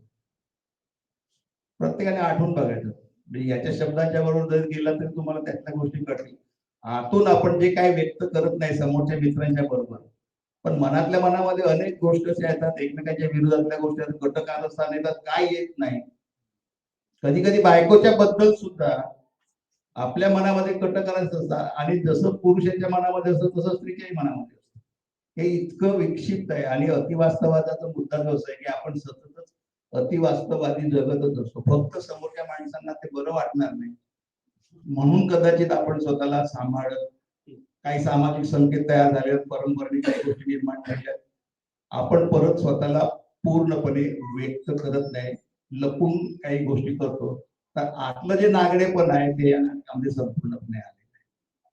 आणि त्यामुळे आणि ऍब्सर्ड जर नाटक असेल किंवा त्या पद्धतीचा विचार जर असेल तर आपल्याला समजणं थोडस कठीण जातं, कारण आपण त्याच्याशी सामान्य माणसं नाही. कलावंतांच्या बद्दल बोलत नाही, जसं चित्रकारांच्या बद्दल त्यांनी आता सांगितलं. तर चित्रकारांनी वेगवेगळ्या पद्धतीने वेगळ्या मूडमध्ये असतो तसं ते आहे. आणि नाटककारांचं सुद्धा किंवा कथाकार असेल, कविता लिहिणार असेल, आता दिल्लीत चित्रीची जर कविता असेल तर आपण काय करणार? कोल्हटकरांची कविता तर आपण काय करणार? ते म्हणतात की नाही हे मी लिहिले, तुला कळलं तर ठीक आहे, नाही कळलं जाऊ दे. आणि खऱ्या कलावंताचं हेच लक्ष नसतं, तू उलट गेलास तरी चालेल, तुला नाही कळलं तरी चालेल, माझं नाटक फेकून दिलं तरी चालेल, माझी कलाकडे टाकून दिलं तरी चालेल, तुला कळत नाही. पण हा याला परत आपल्याकडची एकूण कला परंपरा कारणीभूत आहे. आपण शिकवलेलंच नसतं कलेकडे कसं बघायचं, म्हणजे आपल्याला कला किती आहेत हे सुद्धा माहित नाही. आपण एक चित्रकला आहे एवढंच म्हणतो, पण स्थापत्य कला आहे, शिल्पकला आहे, चित्रकला आहे, संगीत आहे, नृत्य आहे आणि वाङ्मय कला तर आहेच आहे. तर ह्याच संपूर्ण एकूण भान आपल्याला, आणि विशेषतः नाटक व्यावसायिक रंग बोलणे आपलं काय भजन केलं आपल्याला सगळ्यांना माहिती आहे. नट रंगमंचावरती पाऊल ठेवल्याबरोबर जर टाळ येत असतील त्यावर कुठल्या प्रकारची कला जगते आपल्याला समजायला पाहिजे. म्हणजे कला आपल्या जीवनामध्ये पूर्णपणे बादच झालेली आहे. आपण कला वगैरे आपण काही जगत नसतो, एक आपलं मनोरंजन करण्यापुरतं एवढं आपण ते करत असतो. आणि त्यामुळे खूप वेगवेगळे प्रश्न आपल्यासमोर निर्माण झाले. आपल्याला रामायण आणि महाभारताचे काही करून ठेवा आपल्यासमोर, तिथे अतिवास्तवात आहे की नाही? तुम्हाला ते आवडते एका वेगळ्या नोटला 2 सगुण असं म्हणून असे पान येतात आणि मनमोहन त्यांनीच केले होतं ना, रामानंद सागर. तर तिथे तेच आहे ना, 2 बाण येतात, तसं ठिणगी उडते आणि आपण असे चकित होतो. मग तसं इथे पण चकित होण्यासारख्या गोष्टी आहेत. तर तुम्हाला आवडतात. मला असं वाटतं की त्या काळामध्ये वाल्मिकीने जेव्हा रामाचं आणि रावणाचं युद्ध झालं असेल, ते प्रत्यक्ष झालं की नाही माहित नाही, असं इथून बाण जाऊन अशी ठिणगी वगैरे काही ओढत नसेल त्यावेळेस. आपण ज्या सगळ्या कल्पना केल्या की एक मंत्र असतो आणि मग त्याच्यात मंत्र बाण दिला की मग तिकडे सगळ्या गोष्टी होतात. ही सुंदर कल्पना त्या कालखंडामध्ये लिहिलेली आहे आणि ती आपल्यापर्यंत ती विकसित होत म्हणा किंवा पूर्वजांनी आपल्यापर्यंत आणून पोहोचवलेली आहे आणि ती आपल्यापर्यंत आता अजून आहे. पण आपण जे सगळे आता नाटकामधून ज्या विचार आपण करतो त्याच्यामध्ये व्यक्ती आणि व्यक्ती यांच्यात बद्दलचे संदर्भ असतात. व्यक्ती आणि समाज असे संदर्भ येत नाहीत फारसे. आपल्या मराठी रंगभूमीचे मोठं वैशिष्ट्य आहे. म्हणजे वैशिष्ट्य मी प्रश्नचिन्ह ठेवतो मध्ये, ते त्यामुळे होतं असं की एकूण ज्या साहित्याच्या आणि कलेच्या ज्या जो पुढचा जो विस्ताराचा जो भाग असतो आपण त्या टप्प्याकडे जात नाही. जेव्हा व्यक्ती विरुद्ध व्यक्तीमधून जर पुढच्या टप्प्याकडे आपली साहित्य भूमिका आणि कलावंताची भूमिका जर जाईल आणखी किती व्याविश्रता तयार होईल. अजून त्या टप्प्याकडे अजून आपण गेलेलो नाही. आणि असे जर आपण जर गेलो तर समाज विरुद्ध समाज आहे सूत्र, समाज विरुद्ध राष्ट्र आहे, राष्ट्र विरुद्ध राष्ट्र आहे, राष्ट्र विरुद्ध जग आहे. म्हणजे भारताच्या विरुद्ध असलेले 195 देश यांच्याशी आपण झगडा कधी करणार, यांच्याशी आपण लढणार कधी? आता आपण या घटनेला फक्त व्यक्तींच्या नात्याबद्दल, आणि जर देशाचा इतिहास जर 5000 वर्ष जुना असेल तर 5000 वर्ष आपण फक्त एवढीच गोष्ट करू शकतो. अजून पुढचे टप्पे शिल्लक आहेत. म्हणजे आपण कसे पूर्ण करणार तर माहित नाही. कदाचित जे अष्टक किंवा जे चित्रकला वगैरे किंवा बाकीच्या सगळ्या गोष्टी करणारे जे लोक आहेत त्याचा काय विचार करत असतील किंवा तशी मांडणी केली गेली सैद्धांतिक, कारण सैद्धांतिक मांडणी आपल्याकडे एका विशिष्ट नोट पर्यंत चाललेली असते आणि दुसरी आणखी एक गोष्ट अशी झाली असावी कदाचित आपल्याला पुढचं दिसतच नसावं. आणि दिसत नसल्यामुळे मग आपला एक विशिष्ट बिंदूपर्यंत विकास होतो. आणि याने जो विकास करून ठेवला असेल किंवा आडेकरांचा असेल किंवा झपाटकर असेल का अजून याच्याबद्दल लिहिणार अजून काही लेखक आहेत आपल्याकडे. आणि प्रत्येकाचं नाही म्हटलं तरी त्यांचं परत स्वतःच एक विश्व आहे. हा एक दुसऱ्यासारखा नाही आहे. आणि ही जी विविधता आहे मला असं वाटतं की मराठी रंगभूमीसाठी या नोटला पुरेशी आहे का, याचं कौतुक करत असताना आपण अजून काही जागा पुढच्या सुटलेल्याच आहेत, पुढच्या अजून काही जागा रिकाम्या, आणि जसं जसं क्षितिजावरती आपण जावं पण क्षितिजापर्यंत पोहोचेपर्यंत आपल्याला क्षितिज तिकडेच दिसते जिथे आपण उभे होतो. आणि चालत गेलो तरी क्षितिज मला तितक्याच लांबीवरती दिसतं. आणि कलाकृतीच्या संदर्भामध्ये हे नेहमी की तुम्हाला ती सातत्यानं त्याच जागा परत परत पुन्हा पुन्हा दाखवत राहते. आणि कलाकृती का कला आहे शेवटी क्षितिजासारखी असते. आता राहिला मुद्दा तुझा संमेलनाचा, कारण त्याच्याबद्दल बोललं पाहिजे. कारण ह्याचं आणि माझं खूप झालंय त्या संमेलन का होत नाही वगैरे. आणि जब्बार पटेलच्या बद्दल जे उद्गार काढले ते मला नाही आवडत वैयक्तिक. ते अपशकुन आहे का असं नाही. अपशकुन जे काही असेल ना ते नाट्य परिषदेमध्ये त्या व्यक्तींच्या मध्ये नाही. तिथला जो सत्तावाद आहे त्या सत्तावादाचं काय करायचं. तो सत्तावाद शरद पवार यांनाही संपवता आलेला नाही. तर आतल्या गोष्टी मी आहे तिकडे म्हणजे नाही असं नाही. आता मी मध्ये एका हॉटेलमध्ये एक पार्टी दिलेली होती अमित देशमुखाने आधीचे सांस्कृतिक मंत्री. तर तिथे मी जाहीरपणे सांगतो ते लपवण्यासारखं असं काहीच नाही. आणि मग हा पण होता आपला प्रसाद, आम्ही तिघे होतो. आम्ही सहज विचारलं काय कधी होते संमेलन. फक्त असं बघितलं त्याने आता या नोटला तरी शक्यता दिसत नाही. म्हणजे तिथला जो सत्तावाद जो आहे बरं ज्यांनी सूत्र हातामध्ये घेतली त्या लोकांची जबाबदारी आहे. आता ते अध्यक्ष म्हणून निवड झाली गडेकर नागपूरची, त्यांची जबाबदारी आहे. त्यांना अध्यक्ष म्हणून निवडलेलं आहे. आणि मी अध्यक्ष जरी तिथे असलो तरी मी नामदारीच आहे. मला कुठल्याही पद्धतीचा अधिकार नाही. मी जर कोणाकडे दोघांच्या पैकी कोणाकडेही जरी गेलो तर ते म्हणणार तुमचा अधिकार काय, फक्त तुम्हाला सूत्रच द्यायचे. मला लुडबुड करता येत नाही. आणि नाट्य संमेलनाच्या अध्यक्षाला कुठलेही अधिकार नसल्यामुळे पूर्वी होते म्हणजे शिंदेच्या काळामध्ये होते तेव्हा, नंतर अध्यक्ष सगळे बदलले आणि सगळ्या गोष्टी बदलल्या. तर आता नामदारी राहिले की तुम्ही काय काम केलं असेल तुम्हाला एक आम्ही सन्मान म्हणून देऊ. आणि तुम्हाला काय मनात काय खतखत काय असेल काही टीका टिप्पणी करायचं तर ती काय बोलायचं तर बोला तिकडे. याच्या पलीकडे फार काही अर्थ नाही. आणि ती निवडणूक होऊ दे शांतपणे. जेव्हा केव्हा व्हायचं असेल ते 100 संमेलन होईल. त्याच अध्यक्षाच्या अध्यक्षतेखाली होईल की नाही मला आता काही नाही सांगता येणार. की नवीन वेगळा अध्यक्ष निवडला जाईल आणि नवीन अध्यक्ष निवडला जाईल तर जब्बार पटेलांचं काय, एकूण मराठी रंगभूमीचं काय. कारण शेवटी खूप वेगळे वेगळे प्रश्न निर्माण होतात त्याच्यामध्ये. आणि हा सुद्धा एक आपल्याकडे नाटकाचा वेगळा विषय आहे. त्याच्यावरती सुद्धा एखादं ऍबस्ट्रॅक्ट नाटक होऊ शकेल. कारण आता सगळा अतिवास्तवाद सगळ्यात चाललेल्या परिषदेच्या माध्यमातून. तर तेव्हा अशा सगळ्या गोष्टी याच्यामध्ये निगडीत आहेत. आणि तुझ्या उपक्रमाबद्दल बोललं पाहिजे. गेली 5 वर्ष मला वाटतं पहिल्या सत्रामध्ये मी होतो तिकडे छावणी नावाचं नाटक वाचलं होतं. काय त्याचं मार्ग असं त्या कालखंडामध्ये 5 वर्ष झाली त्या घटनेला. आणि हा अतिशय चांगला उपक्रम आहे. हे असे उपक्रम सतत होत राहिले पाहिजेत. सतत यासाठी होत राहिले पाहिजेत की बरेचदा आता काळ खूप बदललेला आहे.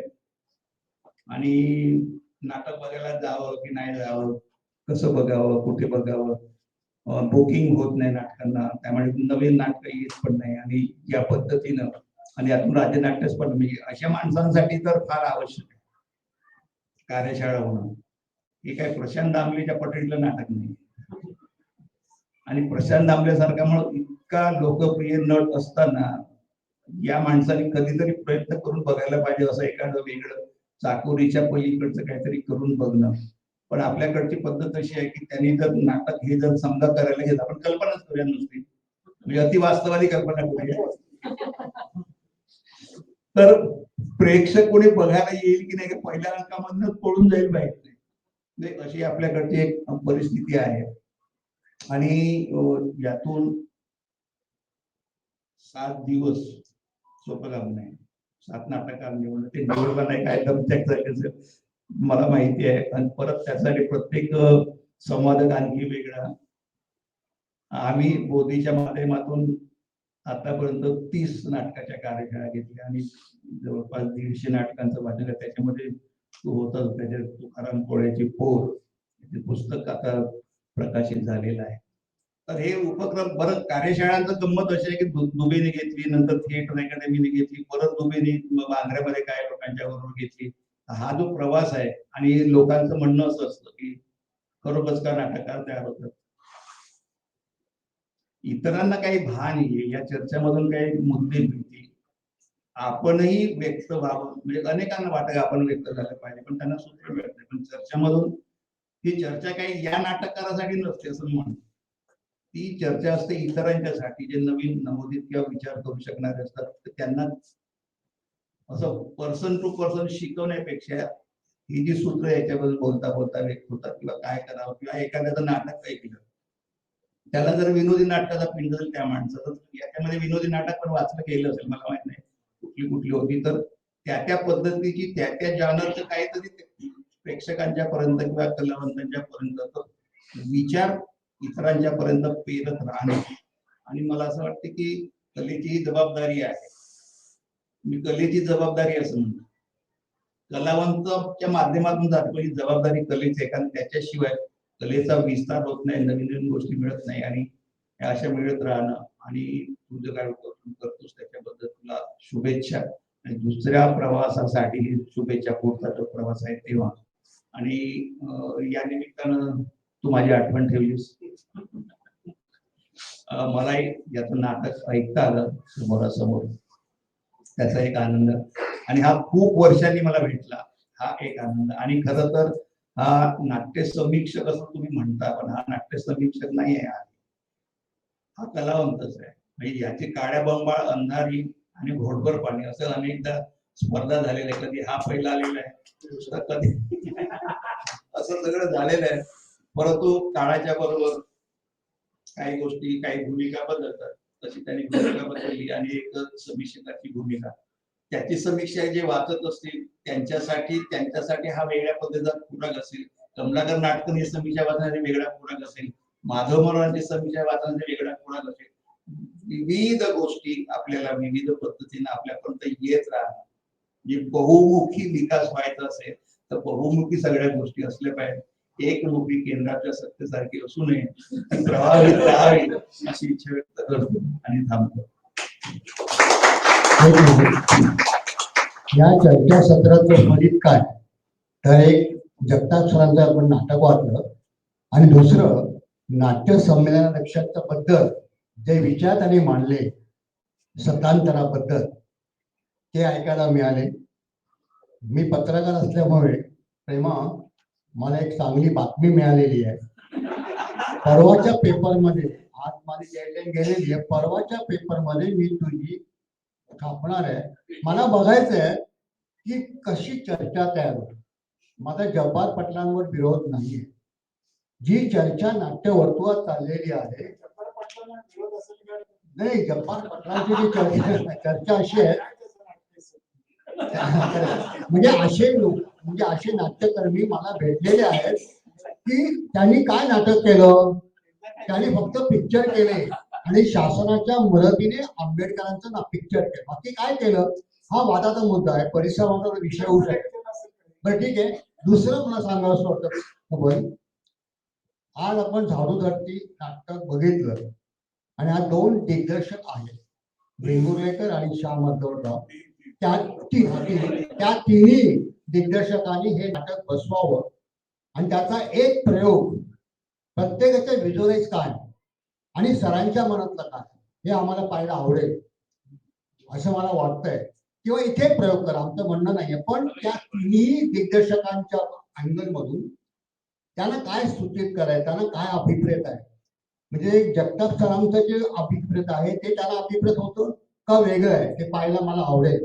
आणि तेच फलित या चर्चासत्राचं असेल. तुम्ही आम्हाला बोलवलं, तुमचा आम्ही आभारी आहे आणि असंच काहीतरी तुम्ही करत राहा, फक्त प्रकृती सांभाळा. धन्यवाद. तीनही मान्यवरांचे अत्यंत पॉकेट थिएटर आणि सायलेंट क्रिएशन आभारी आहे. एक छोटासा नेहमीचा एक उपचार किंवा ह्या सर्वांचं खरं तर पहिल्यांदा स्वागत करायचं राहिलेलं होतं. मी आजचे आपले मान्यवर लेखक दिलीप जगताप सर यांना यांचं स्वागत करतो. स्वागत म्हणण्यापेक्षा आता मी सायली क्रिएशनचे आभार मानावे. त्याचप्रमाणे आजचे संवादक संजय कुलकर्णी यांचेही आभार आणि आपले प्रमुख पाहुणे समारोपाचे प्रेमानंद गजवी सर यांचेही आभार. आपल्या इकडे ह्या दोन्ही सातत्याने ह्या म्हणजे 7 दिवसामध्ये येणाऱ्या प्रेक्षकांना किंवा चर्चिकांना म्हणून आपण जी 2 पुस्तकं दिलेली आहेत आर्ट ऑफ नॉलेज नावाची, ते सरांच्याच प्रकाशनातर्फे प्रकाशित केलेली आहे. जी मगाशी जाता त्यांनी सूत्र सांगितली 11, त्या सूत्रांचं त्याच्यामध्ये पूर्ण अर्थाने अत्यंत सुंदर विवेचन केलेलं आहे. ही पुस्तकं आपल्याकडे आत्ता विक्रीसाठी आहेत. जर कोणाला हवी असतील तर ती जरूर विकत घ्यावी. पुस्तकाची किंमत 200 रुपये आहे. आपण ती 150 रुपयाला ठेवलेली आहे आणि त्यामुळे जर कोणाला हवी असतील तर कृपया विकत घ्यावी. मी या संपूर्ण सप्ताहामध्ये आम्हाला ज्यांचं सहकार्य लाभलं ते म्हणजे एकतर नार्वेकर सर, त्यांचं नार्वेकर सरांची या प्रथम प्रबोधन प्रयोगघराची जेवढी टीम आहे, तो प्रसाद सावर्डेकर, तेजू, त्यानंतर आमचे चहावाले, या सर्वांचे आभार. त्यानंतर इथे सर्वात महत्वाचे आभार मानायचे ते म्हणजे आमचे 2 प्रायोजक, एक म्हणजे पासवाने यादव ही संस्था आणि दुसरे माध्यम प्रायोजक महाराष्ट्र टाइम्स. खरं तर संजय कुलकर्णींचं नाव ऐकल्याबरोबर महाराष्ट्र टाइम्सच्या अशा आठ्या पडल्या होत्या, पण त्यांनी माध्यम प्रायोजकत्व दिलेलं आहे. ते एका माध्यमांतर म्हणतात ते खरं तर इथे झालेलं आहे खऱ्या अर्थाने. तर ह्या सर्व मंडळींचे खऱ्या अर्थाने मी आभार मानतो. हा अत्यंत सुंदर या गेले 7 दिवस प्रेक्षकांचा खूप अतिशय छान प्रतिसाद लाभला. अत्यंत सुंदर संहिता इथे सादर झाल्या. वेगवेगळ्या पद्धतीच्या ह्या संहिता होत्या. त्यात अगदी संजय मोदींचं 4 अंकी नाटक इथे वाचलं गेलं. त्यानंतर वर्षा दांडाळे सारखी एक अभिनेत्री, कल्पिता राणे सारखी एक नर्तिका, यांनी आपापल्या म्हणजे अगदी 2-3 स्क्रिप्ट म्हणजे संहिता त्यांनी लिहिलेल्या आहेत. जास्त त्यांचं लिखाण नाही तरी देखील त्या खूप छान इथे त्यांनी सादर केल्या. त्या सर्व लेखकांचं आणि संवादकांचं मी अत्यंत ऋणी आहे. यावर्षी ज्या वेळेला हा कार्यक्रम करायचा ठरला त्यावेळेला मी साधी फेसबुकवर एक पोस्ट टाकली होती की मला लेखकांची ज्यांच्या कोणाच्या नवीन संहिता आहेत त्यांनी कृपया संपर्क साधावा वगैरे. आणि हे 7 दिवस जे होते ते माझ्याकडे जवळजवळ 16 लेखकांनी दुसऱ्या दिवशी हे केले आणि मी दुसऱ्या दिवशी माझी पोस्ट होती की सगळे लेखक फुल झालेले आहेत. त्यामुळे मला म्हणजे इतका हुरूप आला या कार्यक्रमाविषयी. सप्टेंबरमध्ये असाच कार्यक्रम आपण 26ला करतो आणि 7 दिवसाचा करतो आणि त्यामध्ये 7 वेगळे लेखक आहेत. म्हणजे त्याच्यामध्ये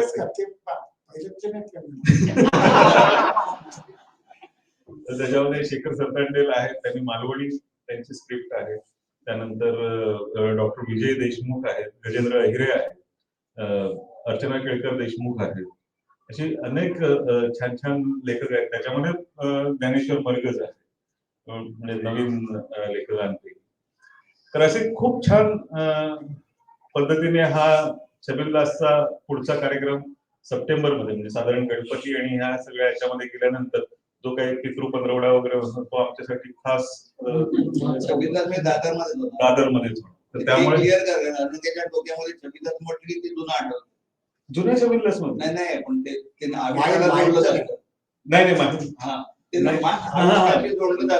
बरोबर बरोबर दादरला श्रीकृष्ण वडाच्या समोरचं असलेलं छबिलदास शाळा,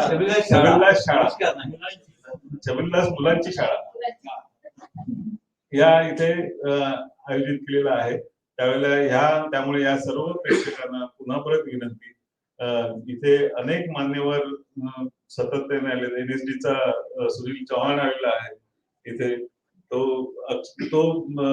हिंदी भाषिक असून हा आपला कार्यक्रम अटेंड करतोय आणि त्याला फक्त कळतंय नाटक, त्यानंतर तो बोलतो म्हणजे नाटक संपल्यानंतर. आणि रिक्वेस्ट है कि एक हिंदी का भी वहाँ किया जाए. हाँ, हिंदी ट्रान्सलेट करवा ना.